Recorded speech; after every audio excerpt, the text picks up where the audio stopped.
Sandy, listen, the man is just about to say it. Yeah, let's everybody listen. The USA Radio Network presents the greatest radio programs of all time. Henry Aldrich. Coming, Mother. The CBS Radio Workshop, dedicated to man's imagination, the theater of the mind. This is classic radio theater. Want to get away from it all? The FBI in Peace and War. Fibber, McGee, and Molly. The unexpected. The unexpected. The unexpected. Now here's your host, Wyatt Cox. Good evening, friends. We go back 62 years this hour to Saturday, May 4th, 1957. Groucho Marx hosting the comedy quiz program, You Bet Your Life. And we thank you for joining us this Saturday. It is the 4th day of May, the 124th day of 2019. We have 241 days remaining in the year. Rhode Island became the first American colony to renounce allegiance to King George III on this date in 1776. In 1865, Abraham Lincoln was buried in Springfield, Illinois, 3 weeks after his assassination. In 1886, a bomb thrown at a policeman trying to break up a labor rally in Chicago. 8 people were killed, 60 wounded, and the police fired into the crowd on this date in 1886, the Haymarket Square riot. In 1904, construction began on the Panama Canal by the United States. In 1932, in Atlanta, Georgia, mobster Al Capone began serving an 11-year prison sentence for tax evasion. In San Francisco Bay on this date in 1946, U.S. Marines from the Treasure Island Marine Barracks stopped a 2-day riot at Alcatraz Federal Prison. 5 people killed in the riot. In 1948, Norman Mailer's first novel, The Naked and the Dead, was published. In 1953, Ernest Hemingway awarded the Pulitzer Prize for The Old Man and the Sea. In 1964, the long-running soap opera Another World debuted on NBC. It would run for 35 years until 1999. In 1970, the Ohio National Guard, sent to Kent State University after the ROTC building was burned down, opened fire on students for protesting at the U.S. invasion of Cambodia. There was a rally. Everybody met on the commons. And everybody just gathered around, organized. We just stood there, and all the kids wanted to do was have a talk to tell them what was going on. Why? The whole bit. The troops were formed in a circle on the practice field next to Taylor. They were shooting tear gas. And it was orderly. No kids were out of hand. They just wanted to talk. Troops started throwing tear gas, and the kids were picking up and throwing them back at the cops. And they chased the kids over the hill. People started throwing rocks, and all of a sudden they started kneeling. We knew they were going to shoot, so we started running. The cops were boxed in. There was kids all around them. All of a sudden, cops got trigger happy and shot kids. And about 20 of them, the whole regiment kind of lowered their guns and opened fire, straight fire. Right, and they shot about 50 to 100 rounds, I'd say. It sounded like a machine gun going off. 4 students killed, 9 wounded at Kent State University on this date back in 1970. The Don't Make a Wave Committee, a fledgling environmental organization founded in Canada in 1971, officially changed its name on this date in 1972 to the Greenpeace Foundation. On this date in 1979, Margaret Thatcher became the first woman Prime Minister of the United Kingdom. I know full well the responsibilities that await me as I enter the door of number 10, and I'll strive unceasingly to try to fulfill the trust and confidence that the British people have placed in me and the things in which I believe. Thatcher won 3 successive general elections and served as British Prime Minister for more than 11 years, a record unmatched in the 20th century. In 1989, Colonel Oliver North was convicted on charges relating to the Iran-Contra affair.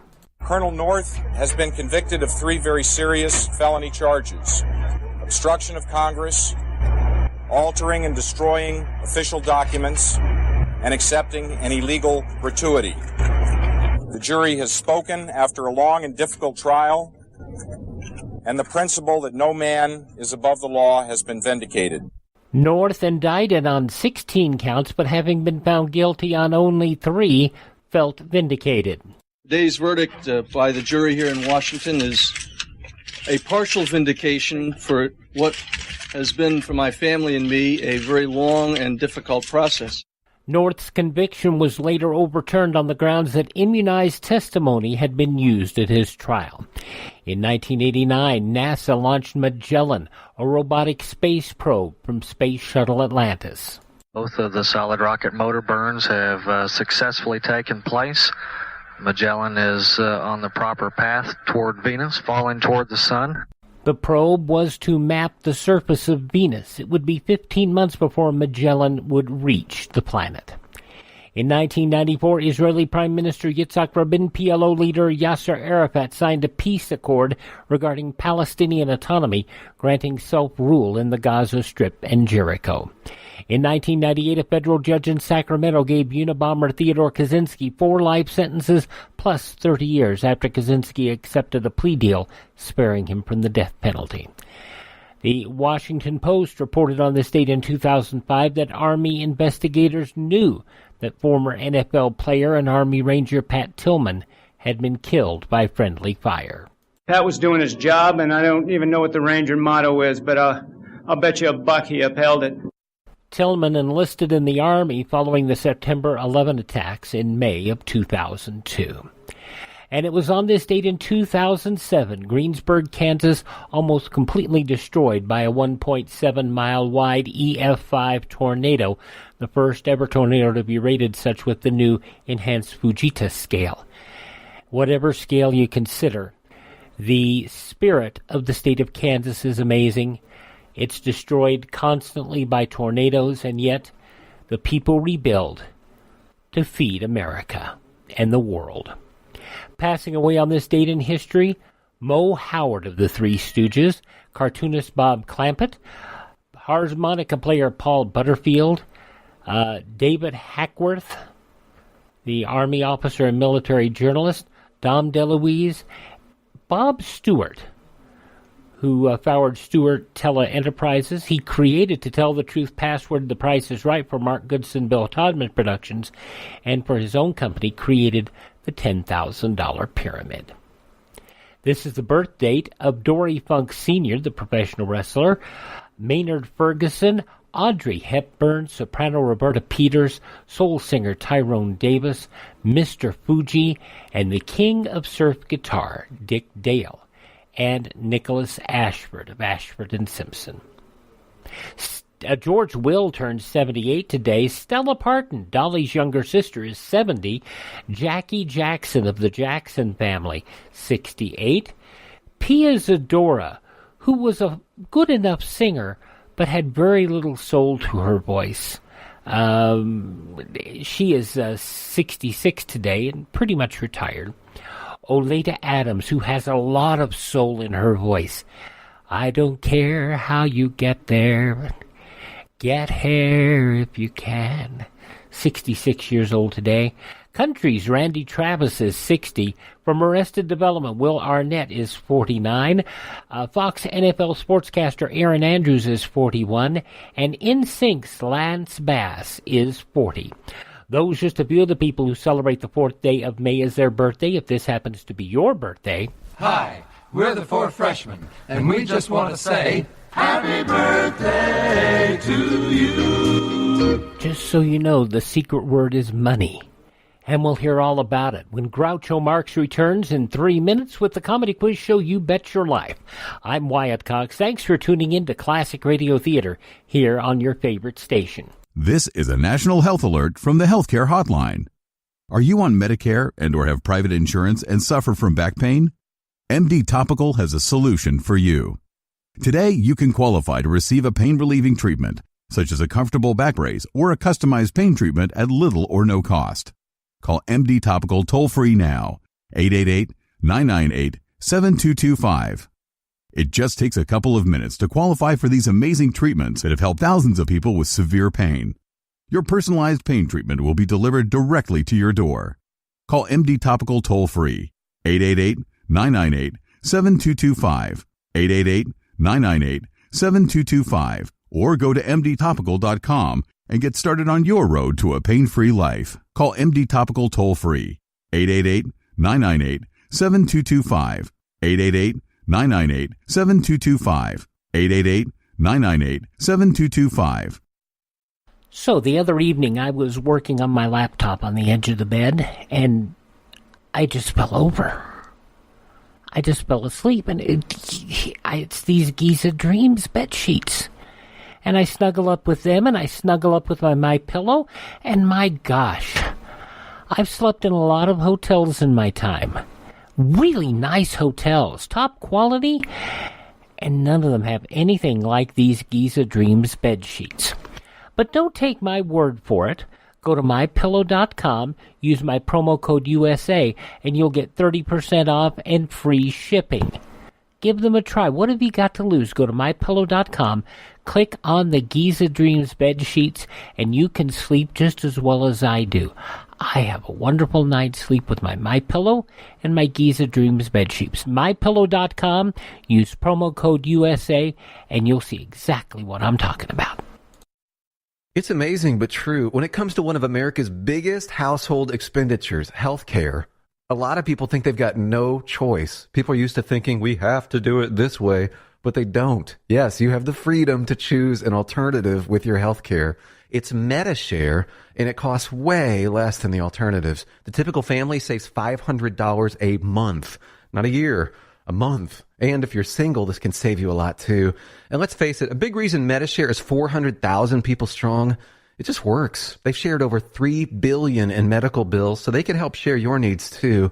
Joining MediShare for so many people is one of those things that makes you say, why didn't I do this before? So yes, the time has come for something better. Look into joining MediShare and see why so many people are opting out of the old way and into the new. Why not look into this? Just call 855-90-SALM. That's 855-90-PSALM. 855-90-SALM.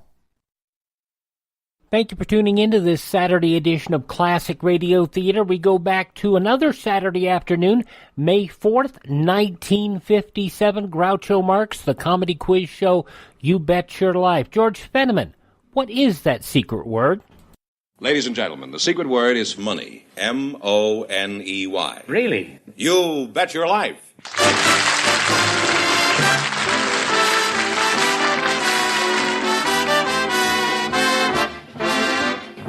It's Groucho Marx in You Bet Your Life, the comedy quiz series produced and transcribed from Hollywood and brought to you by the DeSoto Plymouth Dealers of America, who invite you to see and drive the most exciting car in the world today, DeSoto for 1957. The most exciting car today is now delighting the far highway. It's the lovely, it's dynamic, it's DeSoto. Exciting style to please the eye, exciting power to pass them by. It's the lovely, it's dynamic, it's DeSoto. Here he is, the one, the only...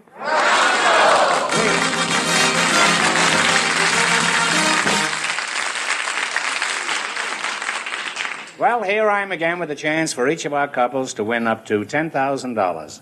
We also have a secret word, and if any of our couples say it, they'll win an extra $100.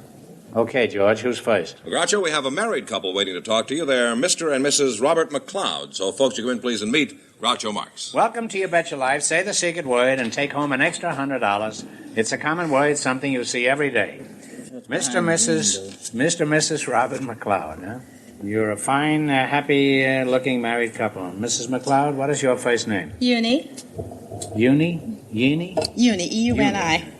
What sort of a name is that? Well, I don't really know, Groucho. I think it comes from Eunice, and that's Greek. It means good victory. Oh, well, good victory to you tonight, too. Thank you. Where are you from, Uni? I'm from Massachusetts. Massachusetts, huh? Never heard of it, huh? And where are you from, Bob? I'm from Texas, but I spent most of my time in Phoenix, Arizona. Oh. Well, what did you do in Phoenix? I joined the U.S. 25th Infantry, served in there, and I fought in the rain. Why did you fight in the rain? I don't understand this. Well, I tried to make some money, Groucho. Well, you made some money.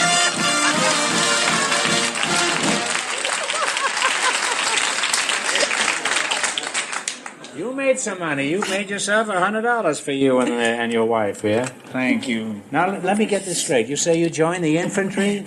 Well, I fought as a civilian, then I fought while I was in service. You were fighting all the time, huh? Were you a professional fighter? Professional fighter. Oh, you were a prize fighter, huh? Right. Oh.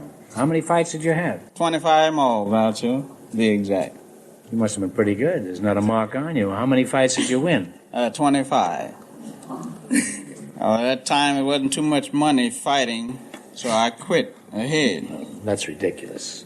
Good fighters clean up. Look at Joe Louis. Joe Louis owes the government over $1 million. Now, which one of your 25 fights do you remember most clearly? Oh, I remember fighting K.O. Kelly from New Orleans. And we fought 4 rounds, that was. In the 3rd round, I knocked Kelly's trunks off mid-range. Was it raining then? You knocked his trunks off, huh? I've heard of fighting with bare knuckles, but this is even more unusual.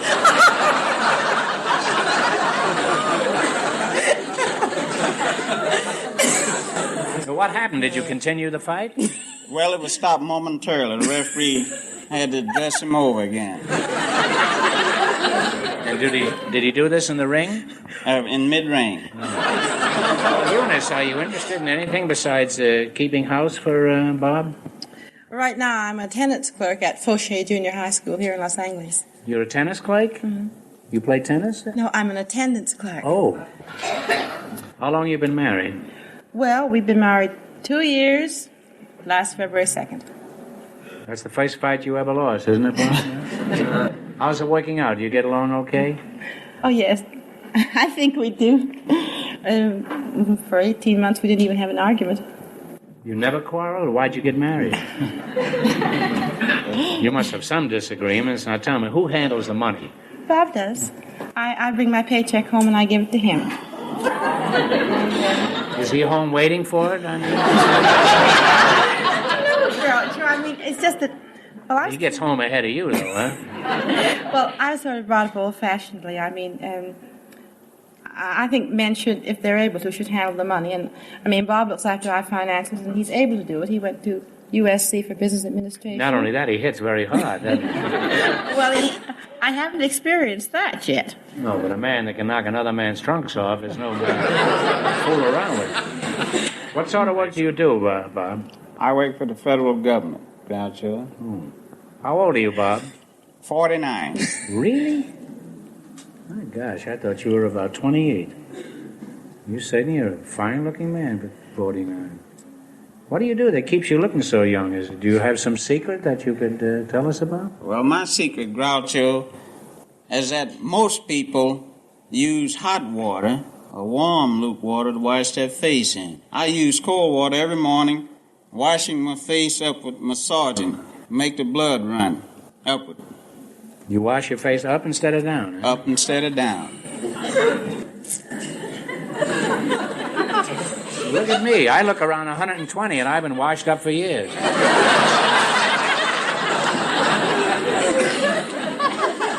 I'm going to have to try that, Bob. What did you say it does when you wash up? It makes the blood run upward. Well, there's no point in me trying that. I could never get my blood to rise. My blood is so tired, it goes to bed 3 hours before I do. Well, you're a lovely couple, and I'd like to go on talking to you, but now get ready to play You Bet Your Life. All right, you selected colorful expressions. All of these common expressions involve a color. I'll give you the meaning. You give me the expression. If you miss 2 in a row, you're out. If you get 4 in a row right, you win $1,000. What is the expression using a color that means ordinances against certain types of entertainment held on Sundays? What kind of laws are those? Those, Mr. Marx, are the blue laws. Yes, they sure are. They're the blue laws. So you have 1 right, 3 more right, and you'll have $1,000. What is the expression using a color that means to extinguish all lights during an air raid? That's blackout, Mr. Blackout Marx. is right. You're halfway to $1,000 now. What is the slang expression using a color that means a poor quality of whiskey?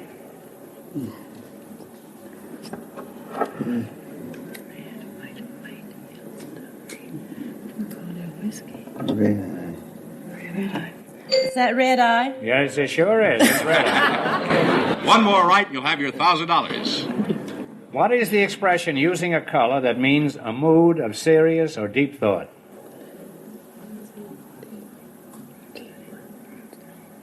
That could be a brown study. You don't have to go any further. You won $1,000. 4 in a row in a row. You got it. Thank you very much.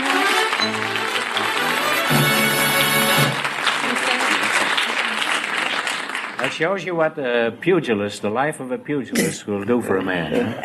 Of course, the fact that you're in high school doesn't hurt either. Now, you won $1,000. You can keep it and quit, or you can come back at the end of the show and try to double your money. You may even get a crack at $10,000. So go over there and sit down and think it over. And no matter what you decide to do, thanks for being on the show.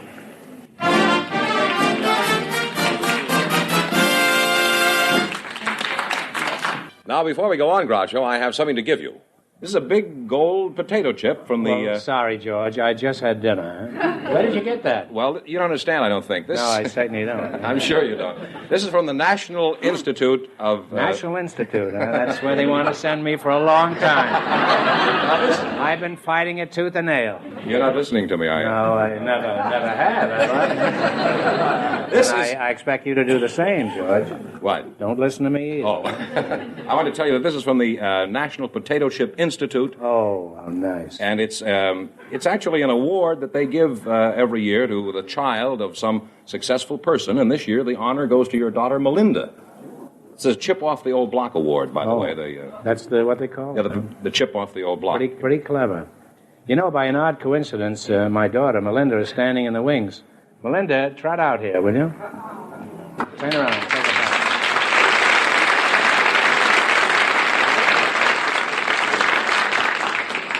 Now, Melinda, do you remember last year when you were Queen of the May?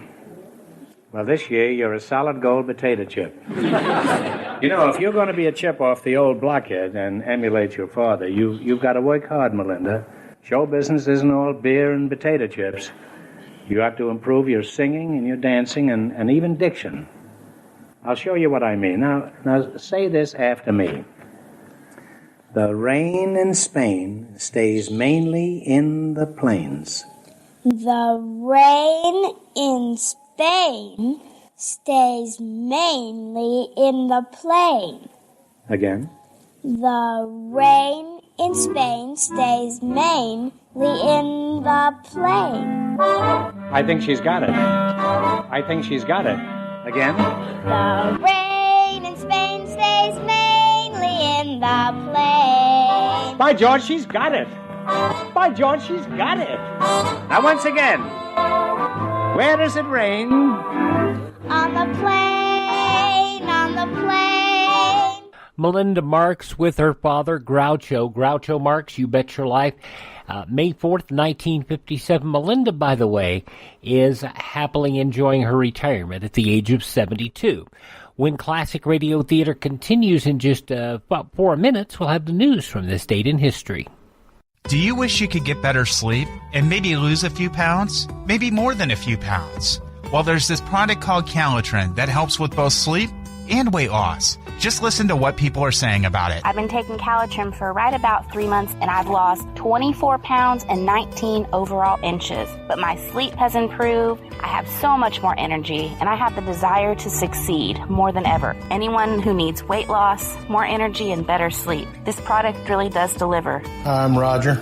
Over the 3 months that I took the product, my sleeping habits are increasingly much better. I got a better night's sleep, and I just can't say enough about the product and how it makes you feel. Also, I additionally lost a little bit of weight on the program as well. Hi, this is Erin, and I take Callacles for weight loss, and I've lost about 20 pounds, and I feel great. Callacles is scientifically proven to help with sleep and weight loss safely and effectively.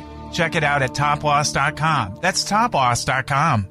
You know, once I leave my studio and my office here, I go home and I do a lot of online work for Classic Radio Theater and other things.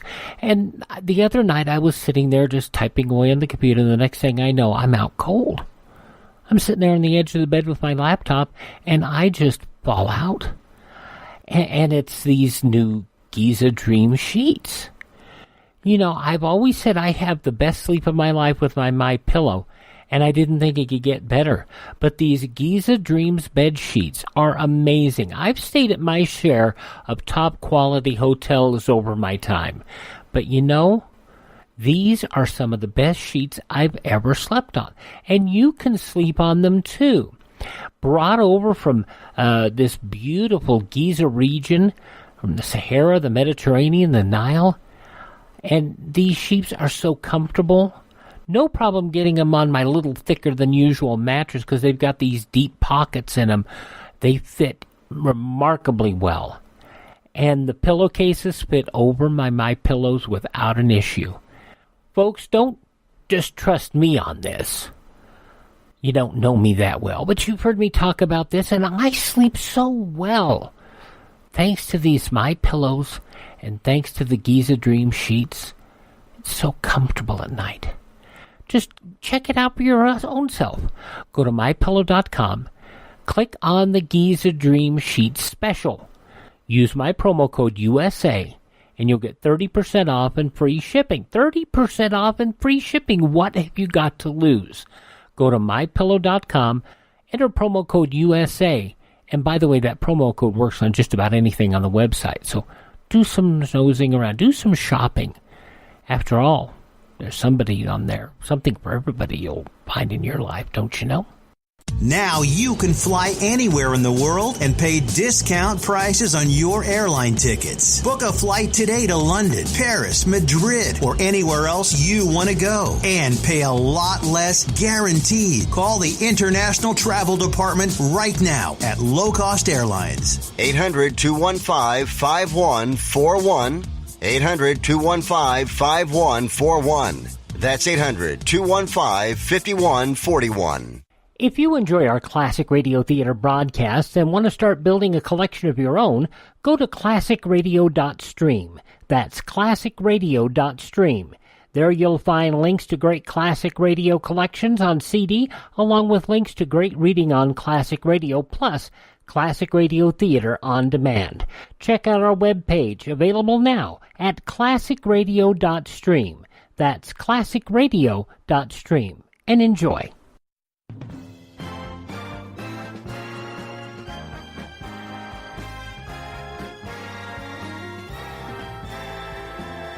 Thanks for tuning in to Classic Radio Theater on your favorite station. We're listening to an episode of You Bet Your Life starring Groucho Marx as it was aired Saturday, May 4th, 1957 in the newspapers of that Saturday 62 years ago. These were some of the headlines. Dateline Washington, Senator Joseph R. McCarthy will play his final role in death Monday in the U.S. Senate chamber, scene of his rocketing rise and fall on the American political horizon. Arrangements were announced yesterday for a 30-minute funeral Monday, after which McCarthy's body will be taken from in front of the Senate rostrum and flown to Appleton, Wisconsin for church services and burial on Tuesday. Flags were at half-staff at the Capitol, the White House, and other governmental buildings for the once swashbuckling senator who died at the age of 48 Thursday night from an acute liver ailment. Dateline New York, 6 additional detectives were thrown into the search yesterday for the gunman whose bullet wounded gambler Frank Costello, 66, in a shooting which police feared would touch off a wave of gangland killings. Costello, who was once called the Prime Minister of the Underworld, nursed his head wound in the seclusion of his apartment on Central Park West. Doctors said he missed death by an inch. The bullet fired from ambush when Costello entered the lobby apparently was deflected by his hatband. It cut a groove into his scalp and smashed into the lobby roof. Dateline aboard the USS Salem, the carrier striking force of the Sixth Fleet, wheeled westward yesterday as the Jordanian crisis, which brought the ships to the eastern Mediterranean, appeared over. Under orders from Washington, 30 warships of Vice Admiral Charles Brown abruptly quit the flag-showing operation off Lebanon and sprinted for Italian waters to keep a date with forces of 4 other nations in NATO, exercising under the codename Green Pivot. Dateline Bonn, Germany, the NATO foreign ministers yesterday rejected Soviet nuclear threats at Western Europe and challenged Russia to permit the unification of the 2 parts of Germany. In a communique at the end of a 2-day meeting near the edge of the Iron Curtain, the ministers of the 15 North Atlantic Treaty Organizations declared they would use nuclear power to repel any Soviet attack. Dateline Washington, Teamsters President Dave Beck, lacking some of his usual bounce and exuberance, gave himself up yesterday and posted $5,000 bond on an indictment charging income tax evasion. Beck, wearing dark glasses, spent about 2 hours in the federal court building, being routinely fingerprinted and arranging his bond for arraignment later. He then hopped a plane for an Atlantic City, New Jersey Teamsters Union meeting. Dateline Salt Lake City, President Eisenhower asked Republican leaders yesterday to spread the gospel of the GOP platform in the West, where the parties lost ground to the Democrats in 1956. Speaking from Washington by telephone to representatives from 10 western states attending a regional party conference, the president said there's no point in trying to gloss over these losses. They were widespread and affected all portions of the ticket. Dateline Washington, Harry S. Truman came to town in fighting trim yesterday and declared the Eisenhower administration is driving him towards socialism. In his old give 'em hell style, he jumped on Secretary of the Treasury Humphrey for wanting, he said, to choke us to death with interest rates. And he charged that administration policies are forcing the little fellow out of business. The former Democratic president said, I'm not a socialist, but they're driving me that way. Dateline Washington, the Democratic National Committee sidestepped yesterday an open fuss over the civil rights issue, but slapped down a Southern effort to clip the wings of the party's new advisory council. And while nobody would say so, the civil rights question, which has split the party in the past, hovered in the background of the vote of the council's authority. Dateline Bonn, Germany, curiosity seekers offered as much as $5 for the doodles that Secretary of State John Foster Dulles scratched down at yesterday's session of the Atlantic Pact Council. An examination of Dulles' scratch pad disclosed nothing likely to affect military security. The most prominent figures among his doodles were figures of the Republican elephant and a sketch of Chancellor Konrad Adenauer. Those some of the day's top news stories as reported in the newspapers of Saturday, May 4th, 1957. On your radio, now finished singing, Groucho Marx and You Bet Your Life, which continues now on Classic Radio Theater. George, who's next for DeSoto? Miss Cheryl Bouillon and Lieutenant Robert O'Reilly are waiting to talk to you, Groucho. So, folks, you can please meet Groucho Marx. Welcome to You Bet Your Life. Say the secret word, and you each get an extra 50 smackers. It's a common word, something you find around the house. Now, let's see. Cheryl Bouillon and Lieutenant Robert O'Reilly. Is this true, Lieutenant? Your last name is Bouillon? No, O'Reilly. Oh, really? Huh? Well, that's enough of that joke. I just wanted to see if we could work it in. Now I'm going to have a problem working it out. And you are Cheryl Bouillon, is that right? Yes, that's right. You're not O'Reilly, are you? No. No, you're Cheryl. Well, you're a fine broth of a lass. How old are you, Cheryl? I'm 18. 18. And how often have you been in the soup? No, that's it. 18. Are you at the age when you're interested in that certain Tennessee singer whose initials are E.P.? No, I think I'm a little too old for Elvis Presley. Presley? I wasn't thinking of Presley. I was thinking of that other fellow from Tennessee, that Estes Pifova.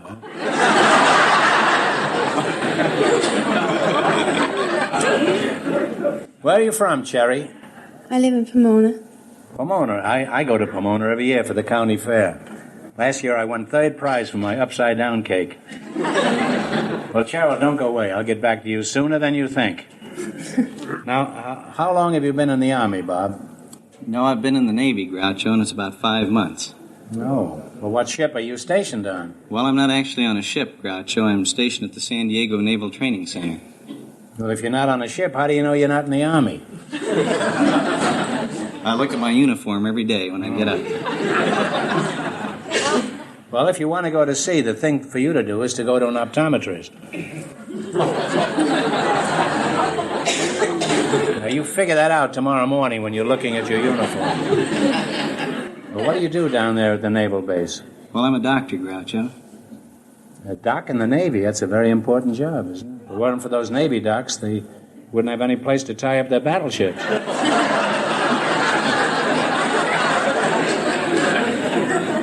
Well, are you a dry dock, or do you hit the old red eye?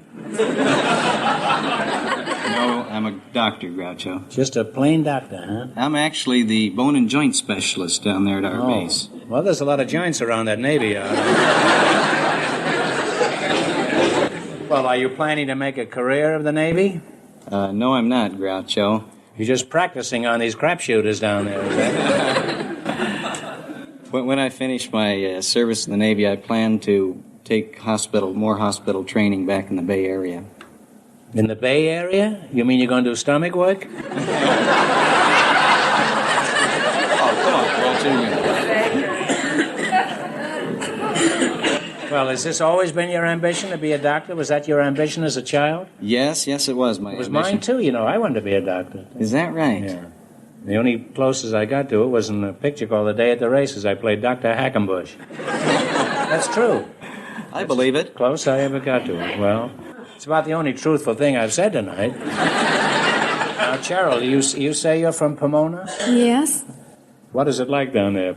For example, what do you do for excitement when things get dull? I mean, do you hop in your car and drive over to Azusa? Oh, no, not Azusa. Oh. Well, where do you go to? Well, things haven't been too dull for me around there lately. I was chosen queen of the LA County Fair, and that's been keeping me busy until just lately. You were voted the queen of the county fair? Yes. Oh, really? Huh? No, O'Reilly.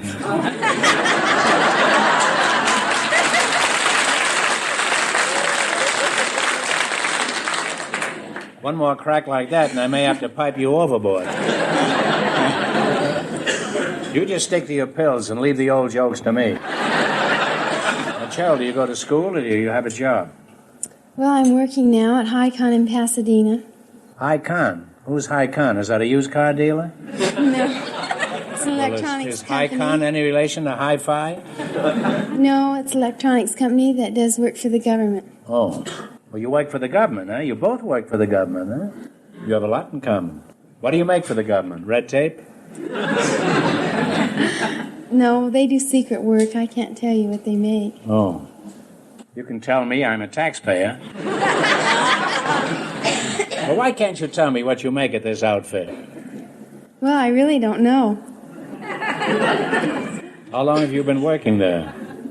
About 8 months. You've been there 8 months and you don't know what you're doing? Well, I know what I'm doing, that's but that government doesn't work, have all right. anything to do with what they're making. I want to tell you that I'm delighted to know that my tax money is in the wrong hands. What is your job there, Cheryl? You go there every morning. You must do something. Well, I work in the accounting department. Oh. I'm sure a cute girl like you is undoubtedly somebody's private secretary. Am I right? No, I'm not a secretary because I You're don't not know a secretary? No, I don't know shorthand. You don't know shorthand? No. I had a private secretary once, and she was with me for 5 years before I discovered she couldn't even type.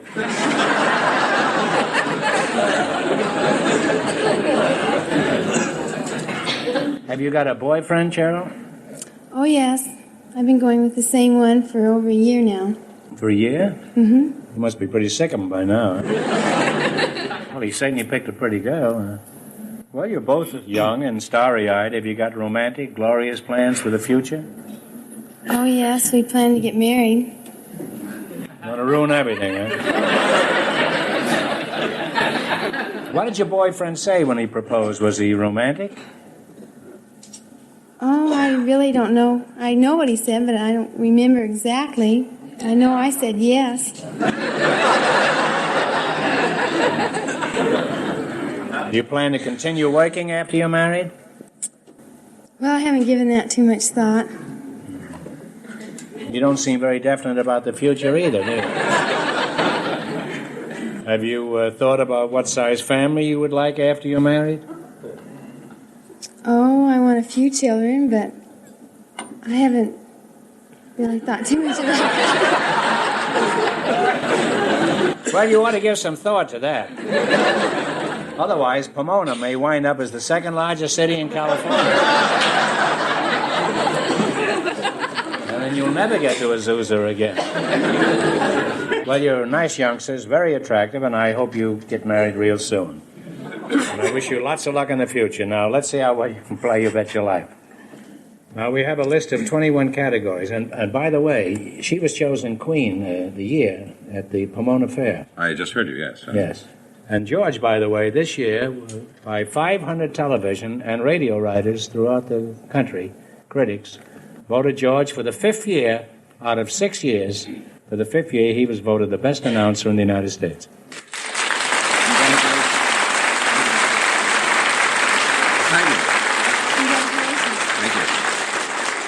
Now, you know, we have 21 categories, and you have chosen facts about presidents. Is Yes, that right? we have.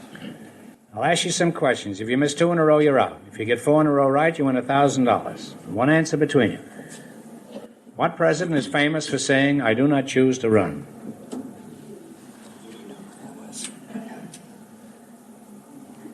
I do not choose to run. I do not choose to run. That was Calvin Coolidge. That's right. He also said, "I do not choose tobacco." But that was at a later date. Well, you only have one wrong, but don't get the next one wrong, you're out of the game. Okay. What president was colonel of the Rough Riders? Theodore Roosevelt. Theodore Teddy Roosevelt is right. You have one right now, 3 more right, and you'll have your $1,000. Now, what president was president of Princeton University? It was Woodrow Wilson. Woodrow Wilson. Woodrow Gotcha. Wilson is right. You're halfway to $1,000. 2 more right, and it's yours. What general, later president, defeated Santa Anna and ended the war in northern Mexico? No, that was Zachary Taylor. That would be Zachary Taylor. That's Gotcha. old Zachary, you sure is. You're almost there. 1 more right, and you'll have $1,000. What president served only 1 month as president? We were talking about that with William Henry Harrison. I think that was William Henry William Harrison. Henry Harrison, you're a fine old salt. You got 4 in a row, you now have $1,000.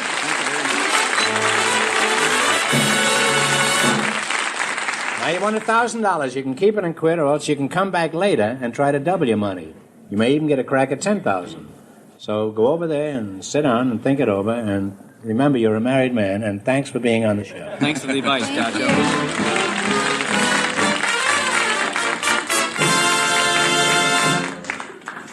Now, in just one moment, we'll find out if either of our couples will try for the big question. And we'll be back with that in about 3 minutes. You're listening to Classic Radio Theater right here on your favorite station. Do you wish you could get better sleep and maybe lose a few pounds? Maybe more than a few pounds? Well, there's this product called Callacles that helps with both sleep and weight loss. Just listen to what people are saying about it. I've been taking Callacles for right about 3 months, and I've lost 24 pounds and 19 overall inches. But my sleep has improved. I have so much more energy, and I have the desire to succeed more than ever. Anyone who needs weight loss, more energy, and better sleep, this product really does deliver. I'm Roger. Over the 3 months that I took the product, my sleeping habits are increasingly much better. I got a better night's sleep, and I just can't say enough about the product and how it makes you feel. Also, additionally lost a little bit of weight on the program as well. Hi, this is Aronson. I take Callacles for weight loss, and I've lost about 20 pounds, and I feel great. Callacles is scientifically proven to help with sleep and weight loss safely and effectively. Check it out at toploss.com. That's toploss.com.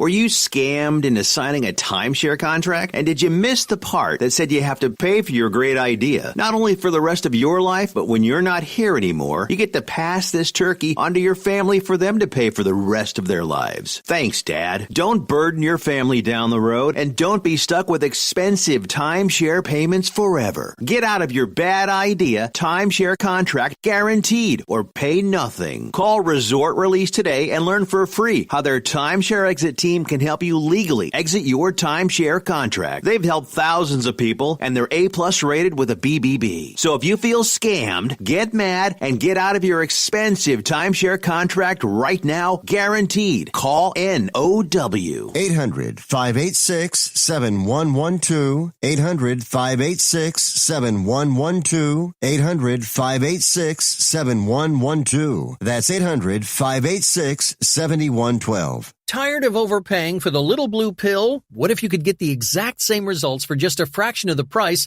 guaranteed? Well, now you can with sildenafil, the active ingredient in the blue pill. With 20 milligram generic sildenafil tablets, you get the exact same results for less than $2 per pill. And again, the results are guaranteed. That's right, absolutely guaranteed results for a fraction of the cost of the little blue pill. So give your wallet a break and call us toll-free at 800-362-6091 to get your generic sildenafil delivered discreetly to your door. And of course, while saving hundreds of dollars, you'll also be saving time by saying goodbye to those long, embarrassing pharmacy lines once and for all. Again, just call 800-362-6091 and get your generic sildenafil with a 100% money-back guarantee. Getting your pills doesn't get any easier or cheaper than this, so call 800-362-6091 now.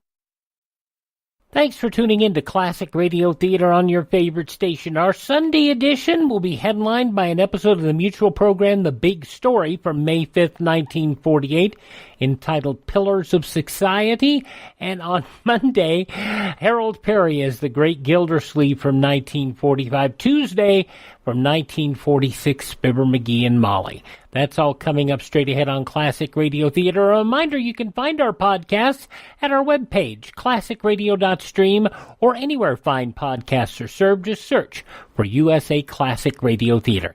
Now the conclusion of You Bet Your Life, May 4th, 1957, 62 years ago today. George, we're ready to see who wants to get a crack at all this money. All right, Mr. and Mrs. Robert McLeod, would you come back, please? This up for you. Now you've won $1,000 so far. Now you have a chance to win a lot more, maybe even $10,000. Or you can stop right here and keep your $1,000. If you decide to try for the big money and fail, you wind up with a total of $500. Now, are you going to go for the main bout? Well, Groucho, we decided to stop here and make a down payment on a home. Well, that's your privilege. Congratulations for winning the $1,000, and thanks for being on the show You Bet Your Life.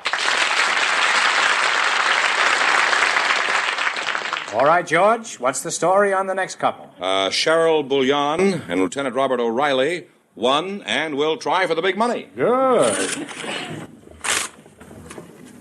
Now, you've decided to go for the big question. If you miss it, you wind up with a total of $500.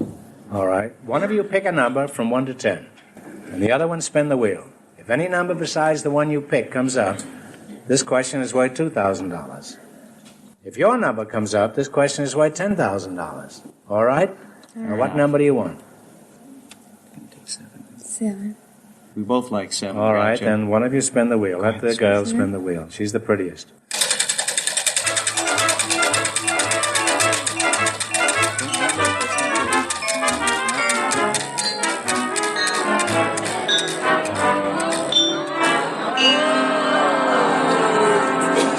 You pick 7, you landed on 5, so this question is worth $2,000. Are you ready? Yes. See how well you can remember current events. For $2,000, I want you to tell me the name of the young ball player who pitched the first perfect game in World Series history. He did it in the 1956 series. I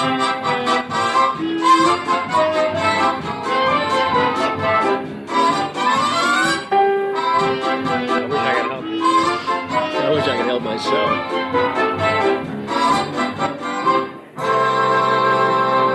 What's the answer you've decided on? She says it's Don Larson. She's absolutely right. Give her a big kiss.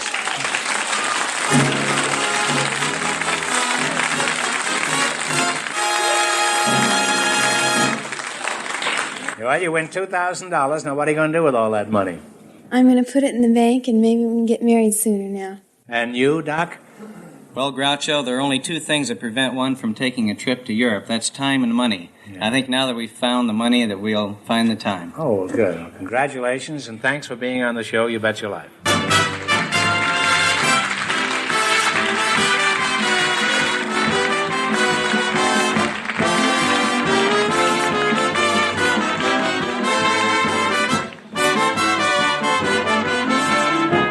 Be sure to tune in again next week, same time, same station, for Groucho Marx in You Bet Your Life. Don't miss the Chrysler Corporation's big TV show on another network. And don't forget Groucho's TV show, also brought to you by the DeSoto Plymouth Dealers of America, who invite you to visit your neighborhood showroom today to see and drive the most exciting car in the world today. DeSoto for 1957. And when you go in, tell them Groucho sent you. So long, folks, and remember, it's the lovely, it's dynamic, it's DeSoto.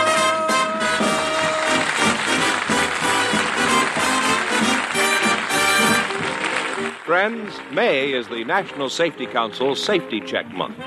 Take your car in for a safety check to help check accidents. You Bet Your Life, transcribed from Hollywood, is produced by John Goodell, directed by Robert Dwan and Bernie Smith. Music by Jack Meakin. This is George Fenneman signing off for the DeSoto Plymouth Dealers of America. From May 4th, 1957, You Bet Your Life on Classic Radio Theater. I mentioned it before, I'll mention it again. Our webpage is classicradio.stream, where you can stream our Classic Radio Theater podcasts on demand, classicradio.stream. Our podcasts are available anywhere fine podcasts are served. iTunes, Spreaker, the iHeartRadio app. Just search for USA Classic Radio Theater. Have yourself a great day, won't you please? I'm Wyatt Cox. Thanks for listening. Thank this station, support the advertisers, and tell a friend. The great radio shows are back. Classic Radio Theater here on your favorite station and the USA Radio Network.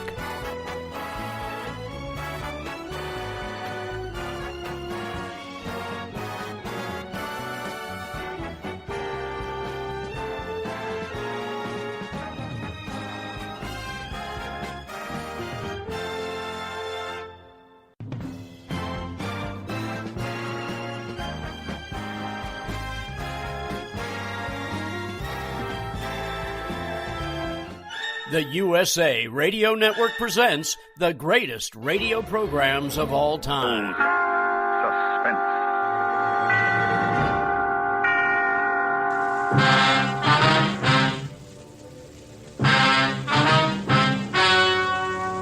Ladies and gentlemen, the story you are about to hear is true. Only the names have been changed to protect the innocent. Dragnet. This is Classic Radio Theater. Gangbusters! I was a communist for the FBI. Lights out, everybody. Now here's your host, Wyatt Cox. An early edition of radio's outstanding theater of thrills, Suspense, an episode from May 4th, 1944, the program entitled The Dark Tower. Orson Welles in several roles of this. Also appearing in this program, Hans Conried, Verna Felton, and of course, Joseph Kearns as the Man in Black. Suspense, May 4th, 1944 on Classic Radio Theater.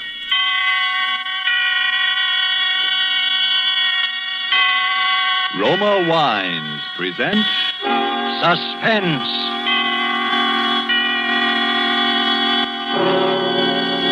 Roma Wines, made in California for enjoyment throughout the world.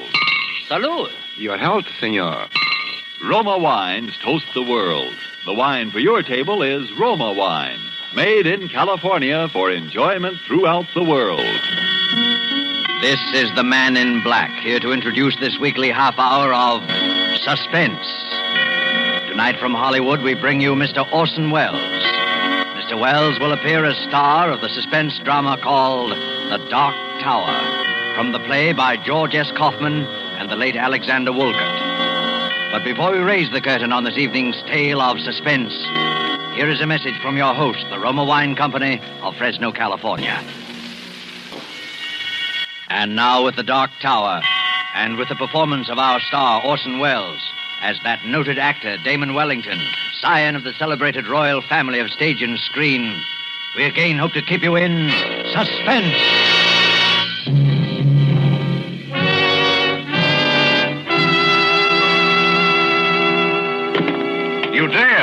You dare call me a ham.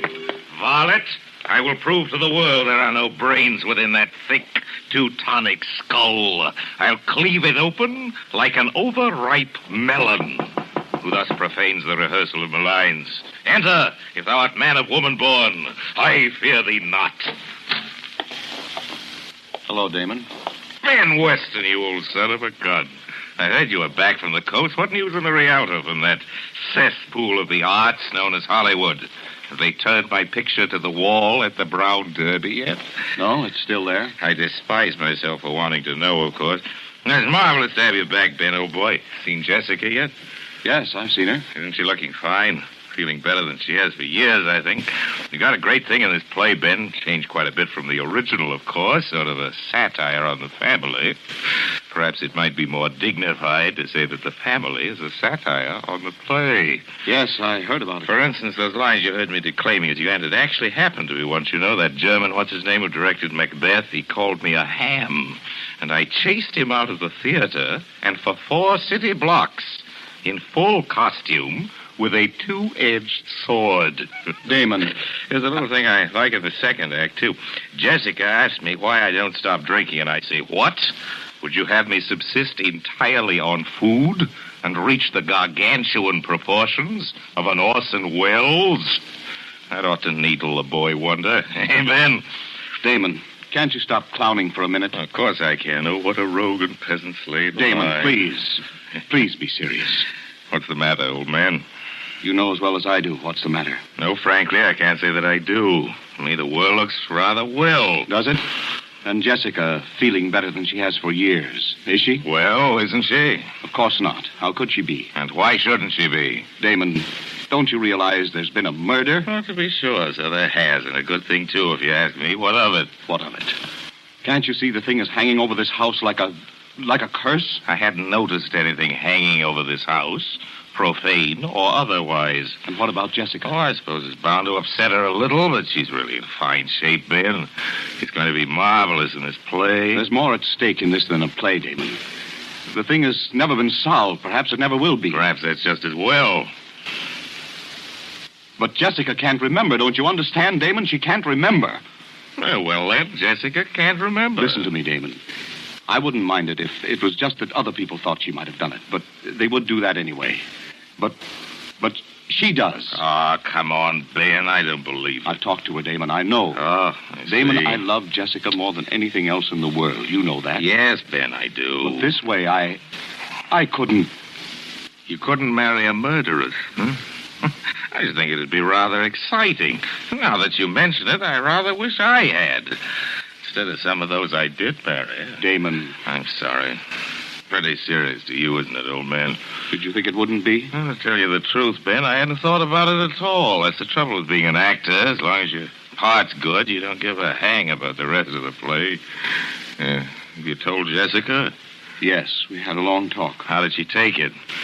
You know Jessica. She carried it off, of course. Ben, you know, in spite of all our histrionic bickering, I'm rather nuts about Jessica myself. I know you are, Damon. I have no very fundamental objections to you, either. I would describe you, my dear Benjamin, as adequate. Thanks. So I think perhaps you and I'd better have a nice, long, heart-to-heart talk. What good will talking do? I think if you'll do the listening and let me do the talking, you'll see. Lend me your ears. I will a tale unfold.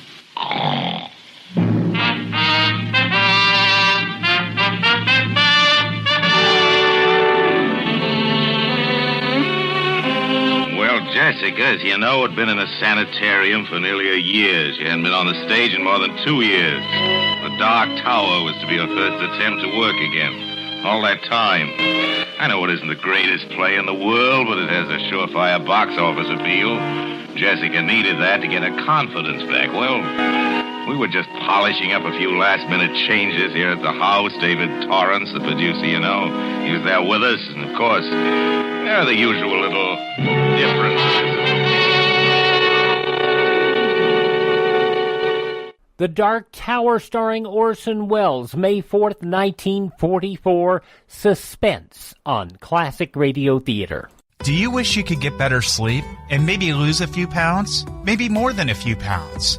Well, there's this product called Callacles that helps with both sleep and weight loss. Just listen to what people are saying about it. I've been taking Callacles for right about 3 months, and I've lost 24 pounds and 19 overall inches. But my sleep has improved. I have so much more energy, and I have the desire to succeed more than ever. Anyone who needs weight loss, more energy, and better sleep, this product really does deliver. I'm Roger. Over the 3 months that I took the product, my sleeping habits are increasingly much better. I got a better night's sleep, and I just can't say enough about the product and how it makes you feel. Also, additionally lost a little bit of weight on the program as well. Hi, this is Erin, I take Callacles for weight loss, and I've lost about 20 pounds, and I feel great. Callacles is scientifically proven to help with sleep and weight loss safely and effectively. Check it out at toploss.com. That's toploss.com. So the other evening I was working on my laptop on the edge of the bed, and I just fell over. I just fell asleep, and it's these Giza Dreams bed sheets. And I snuggle up with them, and I snuggle up with my pillow, and my gosh, I've slept in a lot of hotels in my time. Really nice hotels, top quality, and none of them have anything like these Giza Dreams bed sheets. But don't take my word for it.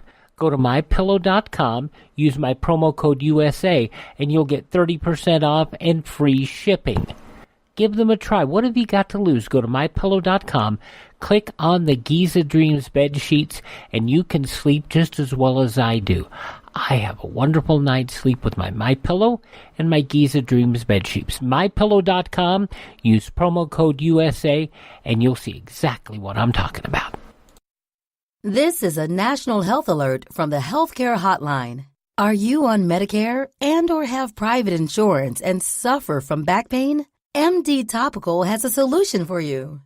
Today, you can qualify to receive a pain-relieving treatment, such as a comfortable back brace or a customized pain treatment at little or no cost. Call MD Topical toll-free now, 877-875-5909. It just takes a couple of minutes to qualify for these amazing treatments that have helped thousands of people with severe pain. Your personalized pain treatment will be delivered directly to your door. Call MD Topical toll-free, 877-875-5909, or go to mdtopical.com and get started on your road to a pain-free life. Call MD Topical toll-free, 877-875-5909, or go to mdtopical.com.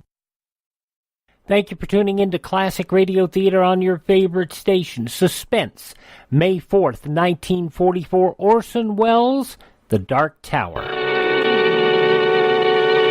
And another thing, Damon, when you kick me in the middle of the second act... Where? You know perfectly well where. Is it absolutely essential that you boot me halfway across the stage? What do you want me to do, pull my punches?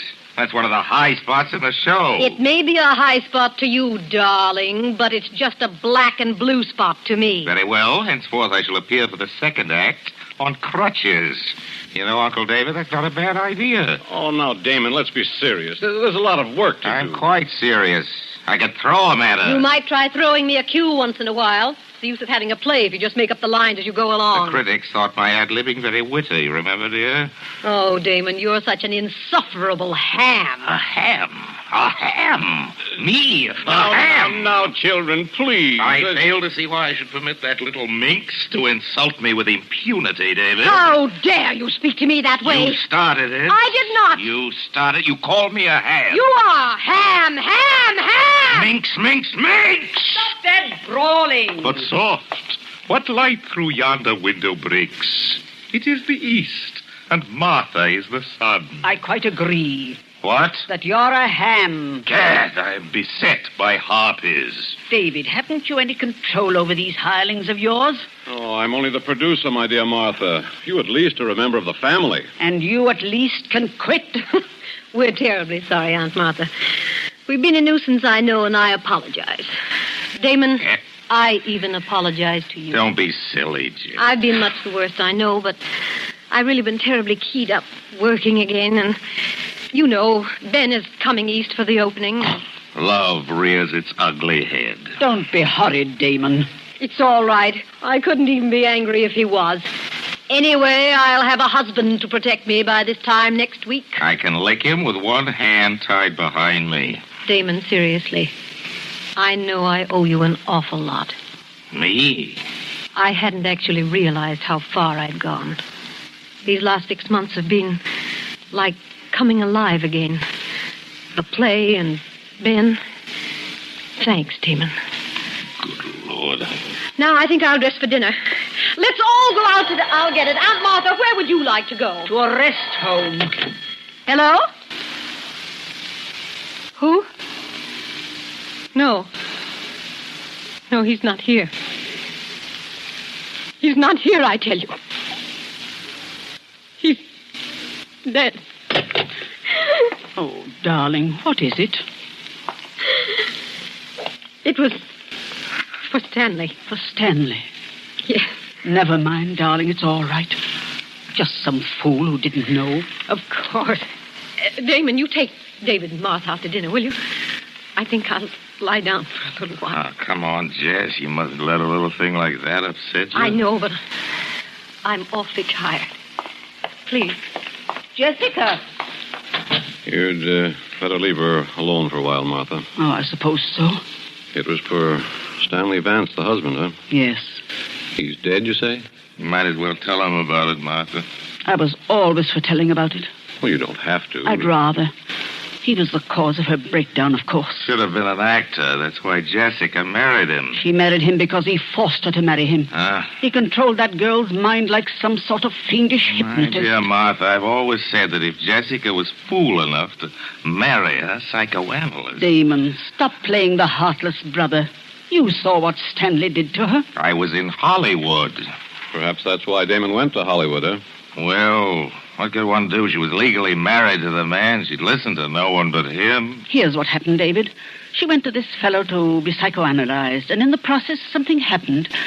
I don't know what it was, but Vance acquired a power over Jessica's mind that was utterly inhuman.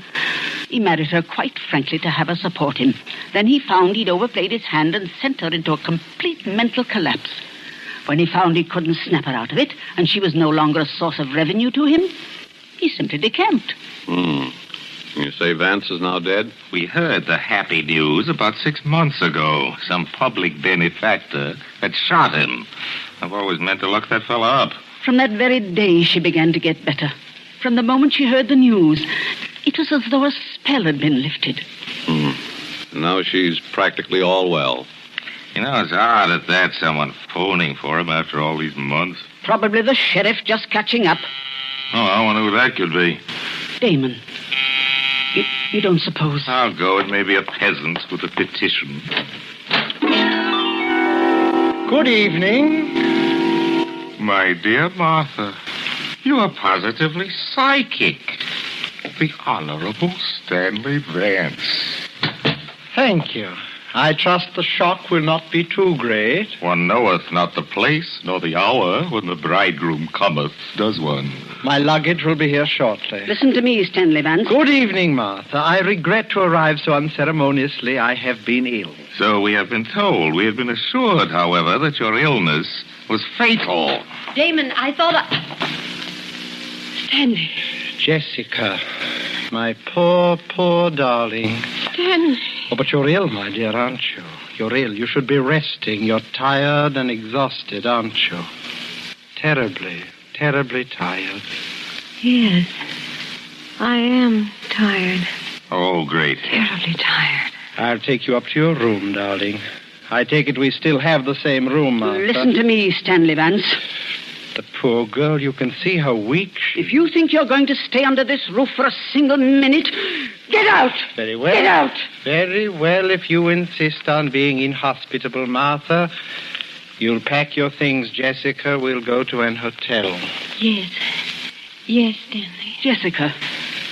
But I'm so tired. Will you help me, Stanley? Of course I will, my dear. Come along. Stanley. Yes, Martha? All right, Stanley. You win. You're asking us to avail ourselves of your hospitality, Martha? Yes, you can stay. That's very sweet of you, Martha. Isn't it, darling? Yes. Yes, Stanley. But somehow, someday, there'll be a time of reckoning for you, Stanley Vance. And until it comes, keep out of my sight. The pleasure will be all mine. Come, darling. We'll go to our room now. Yes, Stanley. Damon. Yes, my aged auntie. Damon, what are we going to do? I don't know what you're going to do, Ducky. But I'm going down to the Lambs Club and have a quadruple scotch and soda.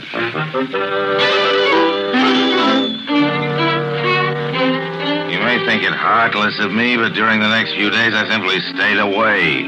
I think you'll understand my reasons later. As for Jessica, she was, of course, completely in his power again, and about a week later there appeared upon the scene a gentleman who was destined to play a very substantial role in our little drama. I think you've already met him, at least on one occasion.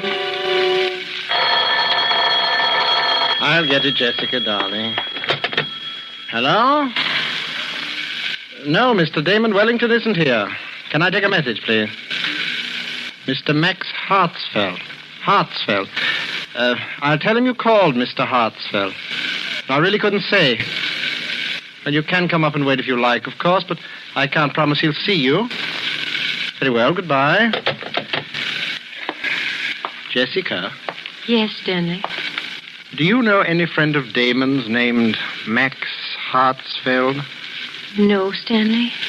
He seemed extremely eager to see him. He said he'd come up here and wait.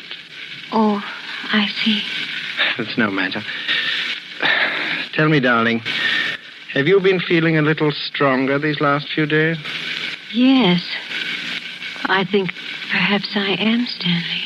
But of course you're not ready to go back on the stage again, are you, darling? No. Of course not, Stanley. Poor darling. No more love, no more. Well, my little lovebirds, how are you two? How are you, Jessica? A little stronger, I think. Am I a little stronger, Stanley? Of course you are, my dear. Jessica, I think you'd better leave us now. There's something I want to talk over with Damon. Yes, Stanley. I'll see you again very shortly, darling. Yes, Stanley. Well, Damon, I've been wanting to talk to you for some time. Really, I wish I could say the same. I suppose you realize, Damon, that it's out of the question for Jessica to go on in the play in her present condition. Kind of the point, William Vance. I have a pressing engagement with a pin-up girl, and I have got to change into my zoot suit. No, seriously, Damon, I know that you somehow connect me with Jessica's condition. By an odd coincidence, I do. What of it? I know it would make you and everyone very happy if Jessica could go on in the play. Aha, the light at last illuminates my addled wits, so it's a shakedown. A shakedown, is it, Stanley? My dear Damon, I really don't know what you're talking about. Look here, my larcenous in-law. I've been shaken down by experts on every conceivable count, including the man act in my time, and I can smell them a mile away. What you propose is that for certain financial considerations, you will leave this happy home, Jessica will recover, and she can go on in the play. The answer is no. There won't be any play without her, Damon. Are you suggesting that my name is not sufficient to draw the suckers? I can get a dozen people to play Jessica's part. Margaret O'Brien, Marjorie Main, Daisy, Agnes Moorehead. Makes no difference to me. Anybody at all. Don't try to bluff me, Damon. After all this build-up, you won't dare go on without Jessica. You little know me, Stinky. You may consider your little farce as having closed on opening night. As for Jessica, I'm very much afraid that she's made her bed, and now she'll have to lie in it. There's no cure for her short of murder with yourself as a victim, and I do not propose to put my neck in the hangman's noose. Good night. I think you'll see things my way a little later, Damon. Forbid. By the way, did I have any calls? Oh, yes. Max Hartsfeld called. Said he was coming up here to wait for you. Good heavens, when? He's on his way now, I imagine. Look, tell him I'm out. Will you going to Hollywood or something? Fella's been pestering me all week, wants to buy into the show, and I simply don't want to see him. Oh, he wants to buy into the show? Yes, he does not share your lamentable lack of faith in my talent, Stanley, and he's dying to buy into the show. Does he know Jessica won't be able to appear? Of course he does, you idiot. Everybody does. Don't you read the trade papers? And now good night, repulsive. I have other fish to fry. Toodaloo, flat top. Jessica. Oh, Jessica, my dear. I'm coming, Stanton. Tell me, Jessica, The Dark Tower, the play you were going to appear in with Damon, you have an interest in it, don't you? Yes. Yes, I think I do. An equal interest with Damon? With Damon, yes. Orson Welles and Hans Conried on Suspense, the episode entitled The Dark Tower, as was broadcast May 4th, 1944. The conclusion comes up in just 4 minutes here on Classic Radio Theater. Do you wish you could get better sleep and maybe lose a few pounds? Maybe more than a few pounds? Well, there's this product called Callacles that helps with both sleep and weight loss. Just listen to what people are saying about it. I've been taking Callacles for right about 3 months, and I've lost 24 pounds and 19 overall inches. But my sleep has improved. I have so much more energy, and I have the desire to succeed more than ever. Anyone who needs weight loss, more energy, and better sleep, this product really does deliver. I'm Roger.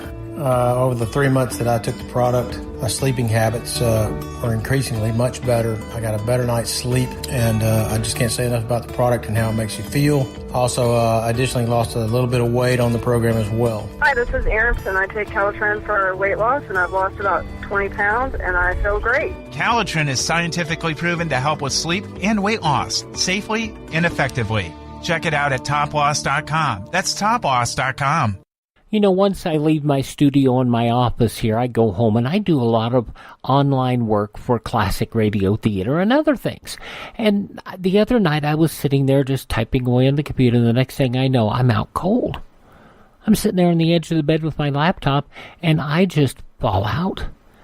And it's these new Giza Dream sheets.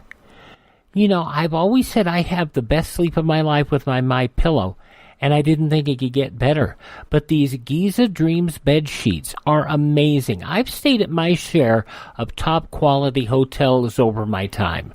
But you know, these are some of the best sheets I've ever slept on. And you can sleep on them, too. Brought over from this beautiful Giza region, from the Sahara, the Mediterranean, the Nile. And these sheets are so comfortable. No problem getting them on my little thicker-than-usual mattress because they've got these deep pockets in them. They fit remarkably well. And the pillowcases fit over my MyPillows without an issue. Folks, don't just trust me on this. You don't know me that well, but you've heard me talk about this, and I sleep so well. Thanks to these MyPillows and thanks to the Giza Dream sheets, it's so comfortable at night. Just check it out for your own self. Go to MyPillow.com, click on the Giza Dream Sheets special. Use my promo code USA, and you'll get 30% off and free shipping. 30% off and free shipping. What have you got to lose? Go to MyPillow.com, enter promo code USA. And by the way, that promo code works on just about anything on the website. So do some nosing around. Do some shopping. After all, there's somebody on there, something for everybody you'll find in your life, don't you know? Now you can fly anywhere in the world and pay discount prices on your airline tickets. Book a flight today to London, Paris, Madrid, or anywhere else you want to go. And pay a lot less guaranteed. Call the International Travel Department right now at Low Cost Airlines. 800-215-5141. 800-215-5141. That's 800-215-5141. If you enjoy our Classic Radio Theater broadcasts and want to start building a collection of your own, go to classicradio.stream. That's classicradio.stream. There you'll find links to great classic radio collections on CD, along with links to great reading on classic radio, plus Classic Radio Theater on demand. Check out our webpage, available now at classicradio.stream. That's classicradio.stream. And enjoy.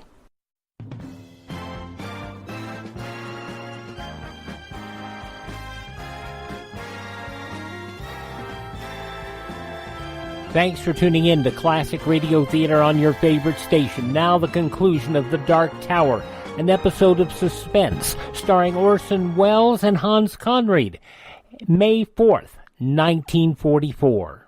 How much do you suppose that interest is worth, Jessica? $100,000, I think.